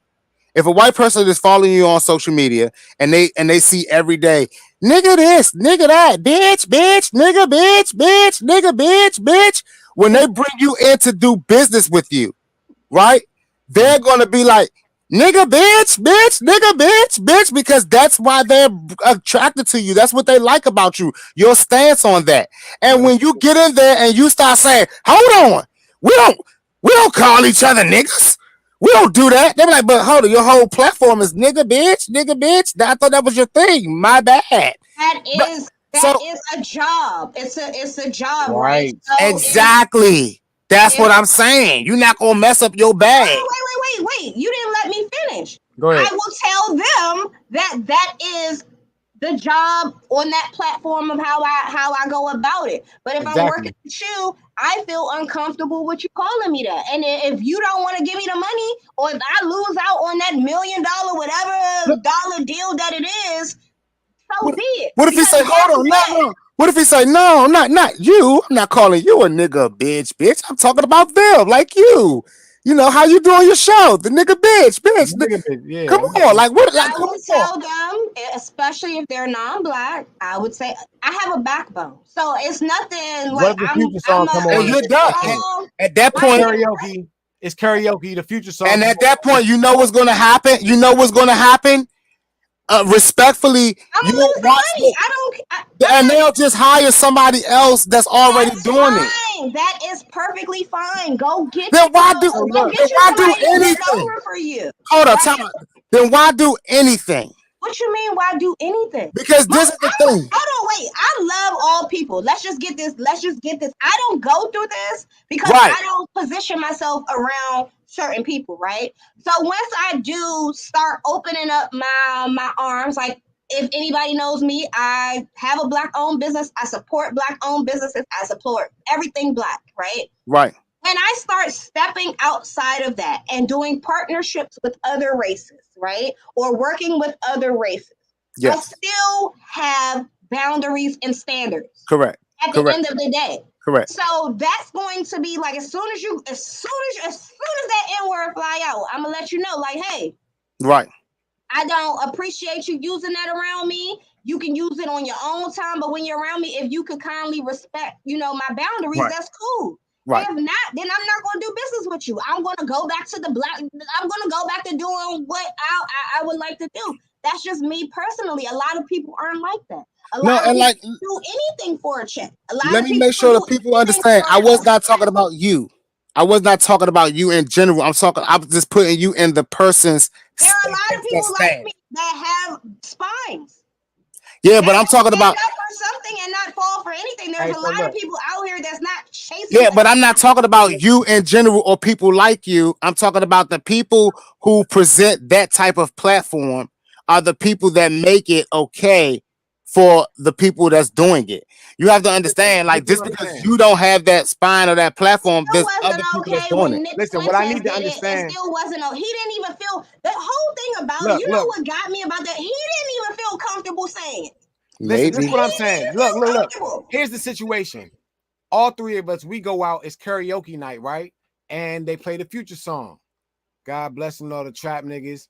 What do we do in this situation? How we acting? Like, what's going to go down? If this white motherfucker's up here singing the Future song, what we supposed to do? Just walk out, punch him in the face off the stage? Like, what's the situation? to me personally, like that has nothing to do with me. That's karaoke. Like it's not my money. It's not. I'm not even conversating with this person. I'm at the bar and that person is just up singing that song. We here for a business meeting. I'm not gonna listen. That's it. I don't, because after this today, I never have to be around you or see you again, right? And you're not conversing with me. You're singing a song. So to me, it's different. I still would feel uncomfortable, but I can't say nothing to you because me and we're strangers in the same place. Right. So to me, it's a difference where, like how you said, Six, if it's a business meeting or if it's something like that, as opposed to me walking into a bar and someone's singing on karaoke. I don't have to see this person. I've never seen this person. I didn't even have a conversation with this person. Somebody else gonna beat their ass. It don't have to be me. Somebody else is gonna check them. Yeah. It don't have to be me. Cause I frequent those type of places where people they gonna say something. Mm-hmm. I've been around so many people and so many different like walks of life that me personally, I've never been around someone who's just comfortable using the N-word, white, black, or indifferent, right? When most black people are cool with it, but they understand the professional settings, we just don't use it. Right. But like I said, everyone that speaks to me, they know that's one of my favorite words. I'm sure everyone speaks to Samuel Jackson knows that's one of his favorite words. There's a lot of other people that just, they know use that word. But the reality of it is, what I'm saying is, in this position, if you walk a certain lifestyle, just like we talk about shooters that get shot and killed, it's like live by the gun, die by the gun.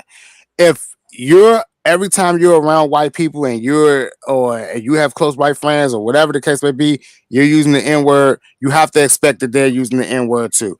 And if you're not going to do business with people that are not using the N-word, then at the end of the day, you wasn't already in that type of network anyway. So it doesn't matter. You say that one more time. At the end of the day, about in the music industry? In any industry. I mean, like in any industry, like if I work at the Gap store. Are you okay? If I do what give me an industry. Give me an industry. I mean, if I'm doing a show, and I'm African American, you're Black American, correct? No. You're sitting here saying that it's okay. You're saying that expect to be called a nigger in any industry. Nah. Is that what you're saying? What I'm saying is I'm not going to feel like it's free for me to say cracker, whatever any other racist term I want to use, and not expect that they can use the same terms on me. My thing is, why does it have so much power over? Why will I give it so much power over me that it comes between my bag and my wealth? Let's talk about that. That's the wealth. It comes in between my wealth. Why would I? Why would I care that much? So basically, you don't respect or my fame. You don't care about anybody respecting you or having respect for you, or respect isn't. Respect is not in the word nigga. And respect is in the action. Respecting me or respecting someone is not saying that. But I'm a man though. Okay, so would you be okay if I called you the F word? Oh, what? Of what? That's exactly. But listen, would you be okay if I called you the F word? But the thing is, I wouldn't care if you called me that. You'd be disrespecting me. You'd be like, hey, what's up, girl? Yeah, but get this. The validity of that would be backed with what? Right? That would mean nothing to me. Right, it would mean nothing. Y'all heard it. You gotta understand. Call him whatever you want to call him. Listen, at the end of the day, what I said was I'm not gonna let it affect my bag, and it don't matter. You can call if someone was to call me a maggot, with the F. If someone was to call me gay or whatever the case may be, it doesn't matter because at the end of the night, I go home to a bad woman every night. So but what do I care? Are you going to smile and be like, "Oh, hey, how you doing today?" Okay, sure. Let me honestly, let me tell you the straight up a deal because I'm in the entertainment industry. Depending on how that context is, I may be like, "Hey, girl." I know you would. I may be. Hey, girl. I'm like, shit. We joke. If we joking today, that's what we do. Hey, like whatever. I probably say like you said. We call it friendly misdirection. friendly misdirection. Hey, fag. Hey, whatever. Hey, tran. You know what I'm saying? like whatever, right? We get back with it. We play along with it because I've been in situations like I said. I've had a white friend, and we've been smoking and we've been chilling for months, years, and then one day he's like, "Man, you know what, dog? You my nigga, bro." And I was like, "Whoa, where'd that come from?" You know, but I didn't jump off the rails because I understood where he was coming from. We high as fuck. We high as shit having a good time, and he fucking telling me I'm his dog. And I'm like, nigga, you my nigga too. But don't say that in front of people, bruh. Cause somebody might hear that shit and think, you know what I'm saying, you like my nigga. Like, nah, but yeah, you my nigga too, bruh. We locked in. And I'm not gonna lie to you, I got a good friend for life. And like, do you know what this dude's job is now? He's like some like special ops agent. So I would like to think if I'm your nigga, if something wrong with me or my kids, can you get on that? But why he couldn't say you my dog, you my homie? Why he? Because we high as hell, and I'm always when I'm with my niggas back there high as hell. That's what I say to them. You my nigga, bro. My nigga. So when he's sitting there and he like, man, you my nigga too, bro. You my nigga, K. I'm like, damn. You my nigga too, bro. You my nigga too, Cass. You feel me? Like it's not no place of hate. I understand in this world because guess what? People. He's your people. No, listen. At the end of the day, I want y'all to understand something. All the people that y'all look up to, all of y'all role models, all the people that y'all look up to, all the people that you say, I want to get paid like him. Oprah? They believe and think like I do. Not Oprah. Why do you think Oprah worked so hard to have her own stuff so that she can never have to endure it again? But she accepted it and took it to get what she needed to get. And take them calling her the N-word. Maybe you don't think she did. You don't think she did. You don't think if you don't think Oprah ever heard nigga this nigga crazy, you a crazy nigga. She probably heard way worse being a female. She probably would have sued the hell out of them. Y'all know what OWN stands for. Yeah, okay. You think that. You think that. How was she sued in the she came up in the 70s and 80s. Ain't nobody giving a damn how many times she been called a nigga. What does OWN stand for? Isn't it our white nigga? Who? What does OWN stand for? Our white nigga. Our white nigga. Winfrey Network, okay? I like J Money's stand. Anyway, on to the next topic because I'm tired of arguing with y'all. Y'all better stop being so sensitive about what people call you and get your money. Y'all be tag teaming me. I don't know. I'm about respect. Like, it's not even what you call me. You could call me Blackie or whatever, and I'm gonna get like that's not my name. My name is Tanya. Like, I'm about respect. Respect me, and I'm gonna respect you. Like, that's just all it's about. If you don't want me calling you a derogatory term, don't do it to me. Like, that's just. I'm all about compromise. Girls, I had this one friend. I was like, yeah, bitch, whatever. She was like, don't call me that. Don't call me a bitch. I'm all about compromise. After that. You know, and then now she's saying, and I'm like, hold up, I thought you don't use that word. You know what I'm saying? But if somebody says, like, hey, this is my boundary, don't call me a bitch, that's cool. I can, because I understand you want to be, that's disrespectful. Yeah, but guess what I'm going to say behind closed doors, though? Guess what I'm going to tell my other friend, my other close friend? I'm like, you won't believe what this bitch said. Don't call her a bitch. Who she think she talking to? Like, that's what I say. I guess what? She don't want to be called a bitch. I won't be calling the bitch. How about that? And that's how it goes. Because we no, it's not rude. It's not rude. You uncomfortable. I don't want to make people uncomfortable. I got 2 topics to cover in 7 minutes. The first one I want to cover is Jamie Foxx. So do you guys think that Jamie Foxx was really sick? Yes. How do you guys feel about it? I believe he was really sick. J Money? Why can't people believe that somebody was sick? Like, I don't even understand. What world do we live in? Somebody's not allowed to be sick? There was a lot of people getting sick down here in Georgia when he came down here and got sick. So, and there was a lot of people that worked that set that got sick too. So, yeah, I believe it. They was working real hard, man. And the movie was great. Let me play this clip right quick. He's in the As you know, we talked about Jamie here recently, where his daughter went live and said that he was in the hospital having had a minor complication or medical complication. There were lots of rumors that surfaced. I'm just going to summarize this as we speed through because there's so much text here. Shout out to Ariella and her investigative noting. But either way, he was in the hospital. They said that he had a stroke. That was the word allegedly. I'm going to say, where's that? Boom. Allegedly. On the streets. Then they said that it took a turn for the worse. Allegedly. And people said that the family was preparing for his funeral. It had me in my feelings where I got to making phone calls. Now, everybody know at Hollywood Unlocked, I know everybody. And I know how to unlock Hollywood in a way that others cannot. I was going to say something else more inappropriate, but I'm trying to be a better person. So I started calling around saying, what's going on? I called a very close friend of Jamie's, and they said when the whole rumor came out that he was dying and he was going to die and they were burying him, they were like, nope, Jamie's fine. He's good. Don't worry about it. Whatever. Nope. I mean, they cut me off in the middle of my emotional plea to understand that Mr. Fox was going to be in the box. Okay. So then I said, okay, well, hold on. Jamie's okay. Then the next day, I text somebody else. Somebody else called me who's really big in the industry. They said, Jamie's dying.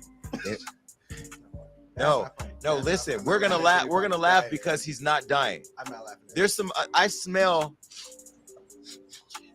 some stuff going on, and I'm just going to say what I think based on what I know. Now, people can say, I'm going to say allegedly a lot here because I know people are going to want to sue after this. I know people are going to be upset, people, whatever, but I know I'm probably not going to be invited to no more Jamie Foxx parties, but neither was Claudia Jordan after she said he was sleeping with Tom Cruise's wife. So let me go ahead and just go on and break this down. Now, what I heard is crazy, and I'm going to tell you what I heard, and I'm going to say allegedly, but I'm going to give you some context, okay? Give you some context. So when I started digging around, asking what was happening, making phone calls, and I said, I can't believe that Jamie Foxx is going to die. And the person said to me, John, he ain't going to die. He was just at court. I said, at court? Apparently, from what I heard from a source, was that the week right before this stroke happened, Jamie was in court. In a federal court, sequestered with Leonardo DiCaprio and a list of other people because he was involved with a person, Praz from the Fugees, who was involved with that big scam. Now that scam involved Leonardo DiCaprio allegedly, Praz, and Kimora Simmons' husband, Tim Leissner. Now, Tim Leissner was the banker who was the person that put this whole $100 million deal together, whatever, to scam hundreds of millions of dollars, whatever. Praz was found guilty last month of his role in a huge political conspiracy. Now, in 2019, he was first accused of defrauding the U.S. of over $21 million, acting as an unregistered agent of a foreign government. Okay, well, listen, so Praz went from acting like a rapper to acting like a government official, and so he was involved with all types of shit. Witness tampering. Prosecutors said that he allegedly received between $8 to $40 million for helping a Malaysian financier named Joe Low. Now, Joe went real low. I'm going to tell you how low. So, I just want to say something before I keep going. I just think this is hilarious. This is hilarious. Now, if you guys, I'm so mad that Jason Lee is gay. He's so cute to me. I really like him. And since he lost weight, he's been looking good. What was I about to say? I done got mesmerized with Jason Lee. Oh, anyway, basically, if you watch the full video, he shows pictures of Jamie Foxx with this Joe Low, the Malaysian guy who is under investigation for the stuff with Kimora's husband, the money laundering fraud. I knew none of this stuff. This is crazy. They have pictures of Jamie Foxx with him and Leonardo DiCaprio and Kimora's husband at a party. Jason Lee has all the receipts, and you know what's crazy is that he did this 2 months ago. And now that Praz has been charged and everything, guess who we see popping up?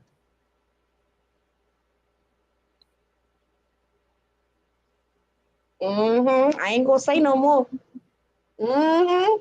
Joe went. Don't ask how low can you go. I'm gonna tell you how low Joe went. Joe was accused of embezzling $4.5 billion from a government fund in his own country called 1MDB. He need to lay off the coke though, cause he getting too skinny. Oh shit. Girl. Yeah, I don't need to be paying Jason Lee no attention. He ruined it himself on 11 Hip Hop at Hollywood for me. Oh, that's the same guy? Yeah. And you know what's crazy is he was fat back then. He lost weight. And he was looking good a few months ago. I guess he been partying. He did some partying and man, that's crazy. But yeah. So I don't know nothing about that. I never believed the Jamie Foxx story, right? Because I'm always on these underground gossip sites. And when he first was sick, it was like, oh wow. And then I think it was when they say he was close to death, and then all of a sudden he was playing pickleball. I was like, Jamie Foxx is an actor. Ain't nothing wrong with him. But what's funny is this is not the first time I heard that he had to go to court or something. I'm trying to remember who's I was watching. They was like, oh, he's just faking because he don't want to show up to court. Now, I didn't do no research back then because I was like, man, this person just a hate. Well, that's pretty damn interesting, but it is genius but you can't get out of court because you're in the hospital unless you're rich. That's why I say don't be worried about what these people say to you. Get rich. If you have a stroke in your brain dead, supposedly. That's what I'm saying. That's court. And that's if you rich. He was taking a No, I've actually seen somebody get out of child support, and they were like, "Well, sir, why aren't you paid?" And he was like, "Well, ma'am, I died in a car accident." And she was like, "Excuse me, sir, please explain." He said, "No further questions." And he actually died in the car accident. Like his heart stopped, and he actually died in a car accident. Yeah, as long as you can. Now, like you said, to your point, Six, he had to have doctors paid out on debt to corroborate his story, but. No further questions. That's why I say y'all worried about what people saying to y'all, and there's people out here using a hospital bed to get out of court, and y'all don't even know because y'all worried about somebody calling you a nigga. You don't think Jamie Foxx been called a nigga? Let me tell y'all what's happening, man. It's a decoy. You still on that? Man, I'm just saying that's the only place I could go. that's all I got. I mean, you are the only person that's saying you're okay with any race calling you the N-word. Nobody else is agreeing to that. Hey, it's gonna get. If I get caught, I can go to a hospital bed. He was quiet. He was looking at you like, Six, what kind of crack you smoke? Shoot, that nigga know. Oh my gosh. Okay, so last but not least, we need to cover this thing before we get out of here. Sorry, y'all. I might not be able to give y'all the whole truth today, but y'all be all right. Was y'all talking about that big ass broad Drake found? That G36. Yeah, they found the user of that bra. Hilarious. Is that how you spell it? Don't even care. All videos. Oh my gosh, why does that make you want to sign in? I don't know. Oh, I want to sign in. I don't know. It's not letting me. I've been sick. Let's see if I can find it on Instagram. Yeah, go on. Let me see. Let me read some of these comments in the comment section. Shout out to everybody in the live. What's up, y'all? We go to some of y'all comments. Excuse me, right? coming to your what? I'd rather them come to my face than try to come to my back and split my throat. Pause. Selling us out for curry out. Hello. All right. Can you see? Okay, I didn't realize I said he could give it to me. Can y'all see the screen? Them words tiny. Hold up. Hey, bro. Hey, bro. Okay. Hey, listen. I don't know who's seen this video, but after you play it, trigger warning. I'd really like to go first. Okay, sure. Because I want to go last. I'm gonna take us home with this one. All right. Yeah, I have a feeling you're gonna get us fired. Who are you? When the transphobia just comes out, the audacity and just the arrogance for cis women to believe that they own periods, that they own womanhood. You don't. Okay, you don't own periods. You don't own womanhood. You experience both, and both are different for every person. But as a cis woman, it doesn't belong to you, so you can't gatekeep it. Like, hello? Hello. Who the fuck is gonna stand up for us? Who the fuck stands up for us? And us, I mean women, real women, biological women, women who were born with all the parts that you guys wish that you were. When does the delusion stop? What is the difference between you and someone who has been diagnosed to be mentally insane? What's the only difference is you don't have a straitjacket on. Stop talking out your fucking ass. Wake up. How are you projecting your anger on real women? Because we are the gatekeepers. We are the gatekeepers for periods. We the only one that fucking bleed, honey. We the only ones that can give birth. We make y'all people. We make y'all. Y'all come from us. You can't be us. You will never. You're chasing something you'll never, ever get. You'll never be that. Like, hello? What I'm Hello? So before you give your feedback, right? Yes. Hey, Money, you're more open-minded. So I want to start with you. Oh, my feedback on that? So many times I've talked about different topics and you said, I ain't your fucking business. Why do people even care what's between people's legs or what they do in their bedroom? What does it even fucking matter? Right? That's you. You always say that, right? So I want to start with you with this question, and then I want you to follow up and answer it. But J Money, if a man goes out and buys all of the female body parts, even gets a sex, what is it called? A sex change or whatever, right? Now has a new vagina, has double D titties, a brand new BBL. You know what I'm saying? Is it still a man or is it a woman? Like, is it a woman at that point once it buys all the body parts? And would you be considered a heterosexual male if you were to date that? I think I've talked about this before, but if you ask the question. What is so funny? Like, I be trying to be so serious up here, and y'all just always, what the fuck is so funny? This is a question for guys. I can't answer this question. I don't have a penis, so.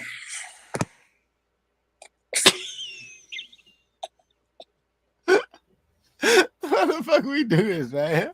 Like every week we gotta do this. What? All right. I'm ready, yeah. Go ahead. I'm ready. If you ever have to question if it's a man or a woman, it's always a man. just to keep it safe. Part 2. It is not at all my fucking business.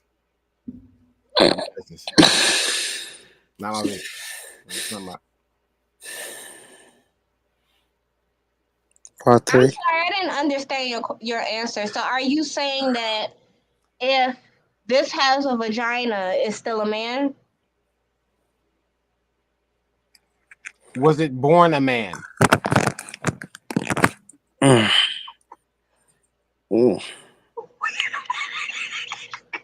Like, what the fuck are you saying? Like, what's happening right now, man?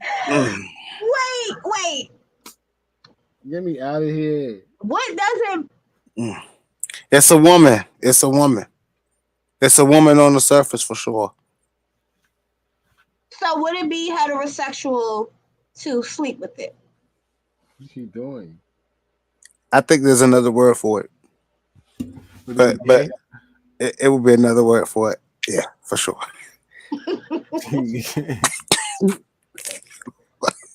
right, so now I want to hear your response to the Just Hilarious video, and then I'm gonna play another clip, and then I'm gonna go in. I'm not gonna lie. When I first saw that, I thought she was talking about the saying period. Like I thought she was. But then when I finished watching it, I realized that she was talking about a menstrual cycle. So then I had to Google it because I didn't want to be I didn't want to be dumb. So I had to Google it, because I thought, listen, technology has come a long fucking way. So I didn't know what was happening. So I had to Google it, and I had to research multiple sites, and all of them had a big bold print, trans cannot have, and it just kept telling me what I was needing to see to know that this was crazy. But I had to keep reading because I didn't know, like, maybe somewhere it might have been a new study at 7/24, 23, 9/19, and then 9/20. Studies could have changed. But then when I realized it, I was like, okay, so this is really wild, right? This is really wild because trans women who are men, they do bleed. Have symptoms. They bleed from their fake vagina. And they do that when a penis is too big to go in there, and it kind of stretches it or scars it in some way, like rips it or whatever. The tissues that's inside. Yeah. So listen. So it's a way for them to bleed from that fake vagina, but it's not a menstrual cycle. Continue. Yeah, not interested, but I had to know. I knew this was coming up.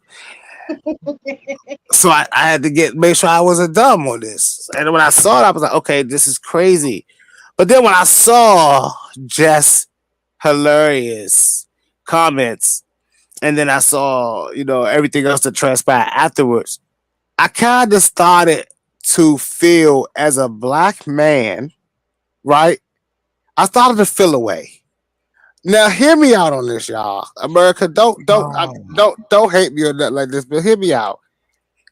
Black men have yet again found a way to get attacked in a space they deem safe. Yet again. I mean, like, I understand this person now identifies as a woman, but the reality of it is, I question if there was a white trans woman or whatever that has said that, would that have been still a battle back at it. Have you heard of Dylan Mulvaney? No, I'm sure, but I was just hear me out, because I'm sure that there's a lot of references to it. They ripped the shreds over that tampon commercial. Go ahead. Yeah, I seen that. He's getting paid for shit that's like that, but I realized that this brother thought he was in a safe space. This person don't misgender him, okay? Yeah, this person thought they were she thought she was in a safe space to share her experience. And now someone could have taken their time to, like, educate her or maybe check her education, right? But they attacked him like the typical black man gets attacked. They attacked him as he should have been attacked. Because him. Yeah, y'all attacked him you attacked him as a black man. He got attacked as a black man. It's because I have the worst menstrual cycles in the world. Okay, I have serious, and I'm not gonna let no man tell me that that's something that women don't own. If not, men can have it if y'all want it, but for you to sit here and disrespect the period pains that we go through. Yeah, that's crazy. That's crazy. But then I read that the periods, you trannies, you homosexuals wouldn't even fucking exist. But I read they have the pains. They just don't bleed. They don't have the pains. That's their mental delusion in their head that they have period pains. I told you how they bleed from the fake vagina. So it's been a war between real women and trans women because trans women are trying to erase us. And like Jess said, we need to protect Jess Hilarious at all costs because no one is really bold enough to speak up and really say this because they'll get canceled. Man, saying that real women are the only types of women that have periods, are the only types of women that can have babies. And then you have these delusional trans men saying, oh, well, I'm a man, I have a period, I'm a man, I can have a baby because you have a uterus. And only women have uteruses. So like, think about it like this, right? It's like, and isn't body dysmorphia a mental illness? So why isn't transgenderism considered a mental illness? It should be. The way these people are talking. You want to attack the children. You want the children to be trans. You don't want women to exist. You want us to call y'all real women so y'all could trick men? If you're that comfortable in being who you are, then be proud of being trans and stop trying to call yourself a real woman. Every time we say the word real woman, oh, that's dangerous. You're putting trans people at risk of violence. How are we putting y'all at risk of violence by speaking the truth? Maybe if you stop deceiving men and trying to trick men, you wouldn't be at danger. You guys are going in there saying, oh, I'm a woman, and then pulling out a dick. Traumatizing men and expecting them not to react. Now, nobody deserves to have their lives taken. Nobody deserves to be beaten to a pulp because they tricked somebody. But as I said before, y'all need to be charged with assault for lying. You're a transgender woman. You're a man that bought woman body parts. That wants to be called a woman. But you are not a biological woman. I am not a cisgender woman. And I don't like when those freaks call me that. Don't call me that. That's disrespectful. So we need to protect Just Hilarious at all costs. I'm going to play this last clip. This young lady was way more respectful than I am when it comes to this topic. Because I know a lot of people, they see me and they think, oh, well, she's homophobic, she's transphobic. I'm neither. I love Saucy Santana. There's a few other gay guys that I follow. Even Tokyo Styles, I follow her. She does hair. There's another tranny out there that I follow. It's not that I don't like how you guys are trying to replace women. If we could all exist, like you coming into our sports, you don't want your own sports. I feel like there needs to be no NBA and no WNBA. There needs to be no NFL and just one gender neutral sport. But y'all don't want to do that. Y'all not fighting for that. Y'all fighting to come in our spaces, to take up our lanes, to push us out the way. And that's not cool at all. And that's why I'm so passionate about this topic. I don't like it.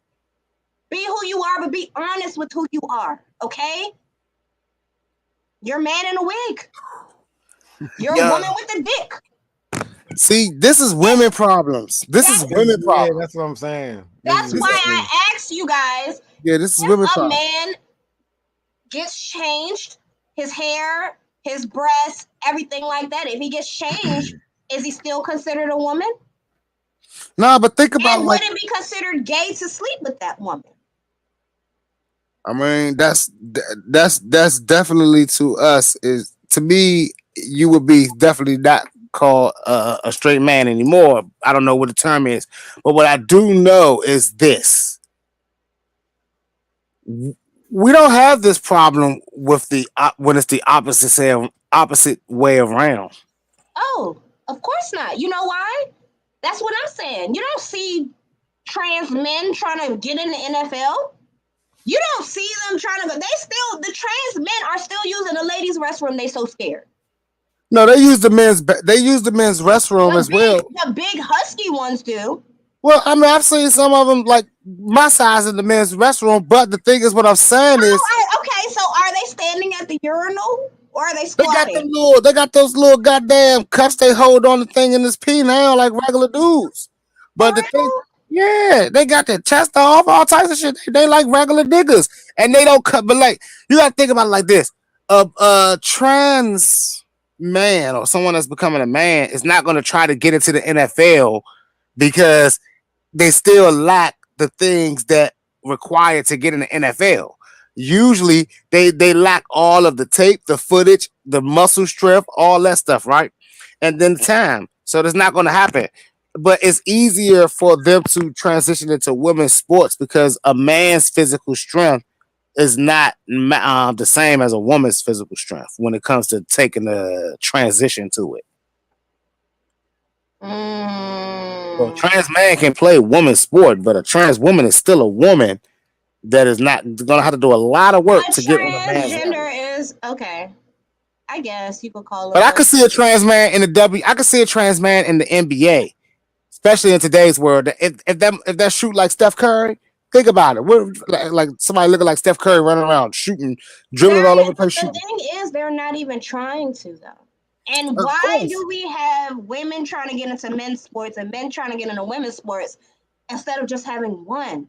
Why did they create the WNBA if women and men could be trans? What do you got? Trans travelers? I don't know what you call it.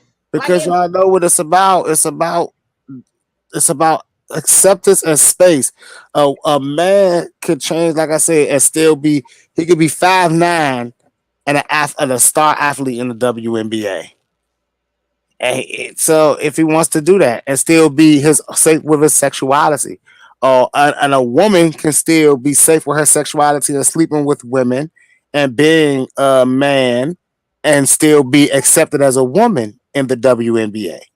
So they don't have to leave out of that space. They can just dog real women, which they do. They dunk and look at Brittany Griner. She dunking on them hoes, smacking their shots all over the damn place. But she should go to the NBA. Why is she in a WNBA? Because she understands she was born a woman and that's her right to dominate in that space. But we're also in the world. Like she should fight for it to be just one. But she wouldn't dominate in that round. So why would you do that? Why would you mess up your bag? That's women argue about that. Women be arguing about that. Men ain't about to care. Brittany Griner can stay over there and don't care. We don't care. That's what I wanted to ask you about. But let me play this so we can get out of here. In an uproar about who can bleed and who can't, men have become so obsessed with women that they want to turn into one. And I find it quite flattering that womanhood seems so great to you guys. Y'all know me. You may not like what I got to say, but I'm going to say it anyways. In recent conversation, there's been a lot of uproar between trans women and real women. In my opinion, I think the most misogynistic thing that a man can do is reject his biology as a man and go into women-dominated spaces telling other women how he's a better woman than them because it's based off of his feelings of how he perceives a woman to be while walking in society, emulating what he believes a woman looks like by replicating other women.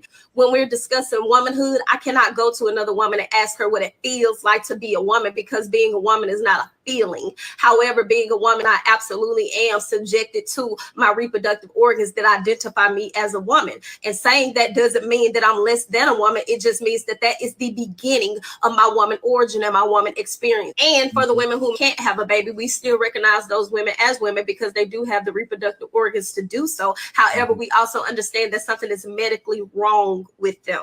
I will give credence to the fact that women are not the only people who have a period if we're identifying them that way, because non-binary people or trans men actually can also have a period, but at the basis of it, we call those biological women. However, when you're talking about trans women, we understand that that is something that biologically impossible you cannot do. The power struggle here that comes into play is when there is a very small minority of people imposing onto a larger group of people that are telling them what they would like to be called, how they would like to be treated, how they would like to be pronounced, and how they would like to be identified. But then you're imposing terminology onto them that they have yet to accept. So I must appease your feelings, calling you by the pronouns that you identify with as, because you have chosen to make this decision about putting on a wig and putting on nails and putting on a dress. However, when I tell you I reject terms like birthing person or breastfeeder or real woman or biological woman or cisgender woman, at this point, then I should just understand and accept it because science says so. But science also says that the basis of your DNA, you are biologically a male. So why are we not listening to science all the way across the board? Seems a little hypocritical to me. And since everyone has such an issue with understanding just hilarious, let me go. I'm about to repost that on my personal page. That's so super powered feeling. I am a superwoman feeling, and I get it. But she's totally that's a personal feeling. That's a personal feeling. Everybody don't feel that way. I mean, Bruce Jenner, the first year is Caitlyn Jenner won Woman of the Year. I mean, I watch a lot of reality TV, or a lot of reality TV, and I see who teaching y'all women how to walk, how to dance, how to move, how to dress, how to put your makeup on. Y'all learning that from black gay men. Like, y'all ain't adjusting your own styles. Y'all ain't dressing yourselves. Y'all taking the fashion that they giving y'all. So when they say they can be a woman better, well, I don't know if they could be a woman better. But y'all are. They can present. Yeah. They can present as the opposite sex. They can fool better. Yes. And that's what they were saying, like, just hilarious. Oh, you look like a tranny. You could pass for a tranny and da-da-da-da-da and all this other stuff. There are a lot of women that look masculine. Don't get it twisted. There are. But, however, they're still not men. So. Of course not. Of course not. Of course not. You know, and we have to understand that, but that's not what we like. The topic at hand is like this is a woman battle. This is a woman thing, like, because we don't go through this with the trans men that come in and become men. We bros. We're cool. Y'all gotta learn to coexist, man. You gotta learn to coexist. I'm gonna learn how to coexist. Yeah, they never gonna have y'all space. They never gonna have y'all space. That's cool. Y'all got y'all space. They just need their space. I mean, I'm a separatist. So stay your ass over there. I stay my ass over here. We all good. Mm-hmm. The sad part to me, I think, is how bad it is for men. Like, it's real bad for y'all out here. Well, Six, you're married, but yeah, I'm good. And most of my friends, they seem to be good in the getting chick department. None of them have told me that they slept with a man yet. Why would they tell you? You're a radio host. No, so we still talking about it. Telling me their business because they think I'm a blast. I be like, I don't even be on that. Nah, my friends are definitely tell me, like, son. I told you what happened that one time in the club.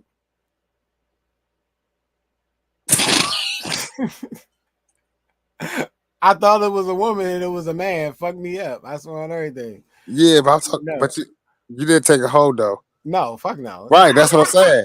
That's what I'm saying. One of my mans, like, if one of my mans was to take a tranny home and knock her down, they would tell me. I believe that they would tell me. Yes. Would tell you. Yes, I believe. I would like to believe that my circle. I would like to believe that my circle of friends know that we can keep it honest with each other, and you don't have to keep nothing from me. And if I can use it to like show the world that you're not gay now if you don't keep doing it. But if you keep, I don't know, because I don't know. You know what I'm saying? I'm just glad to say that I'm happily married, and I got my wife in a time when it was just man and woman, boy and girl. So I didn't have to worry about those things. So yeah, I'm teaching my sons man and woman, boy and girl. I'm teaching my daughter man and woman, boy and girl. And whatever the costs, spend, I'll be ready for them, But as far as I'm concerned, thank God that I wasn't around on the market when there's times like this. Yes.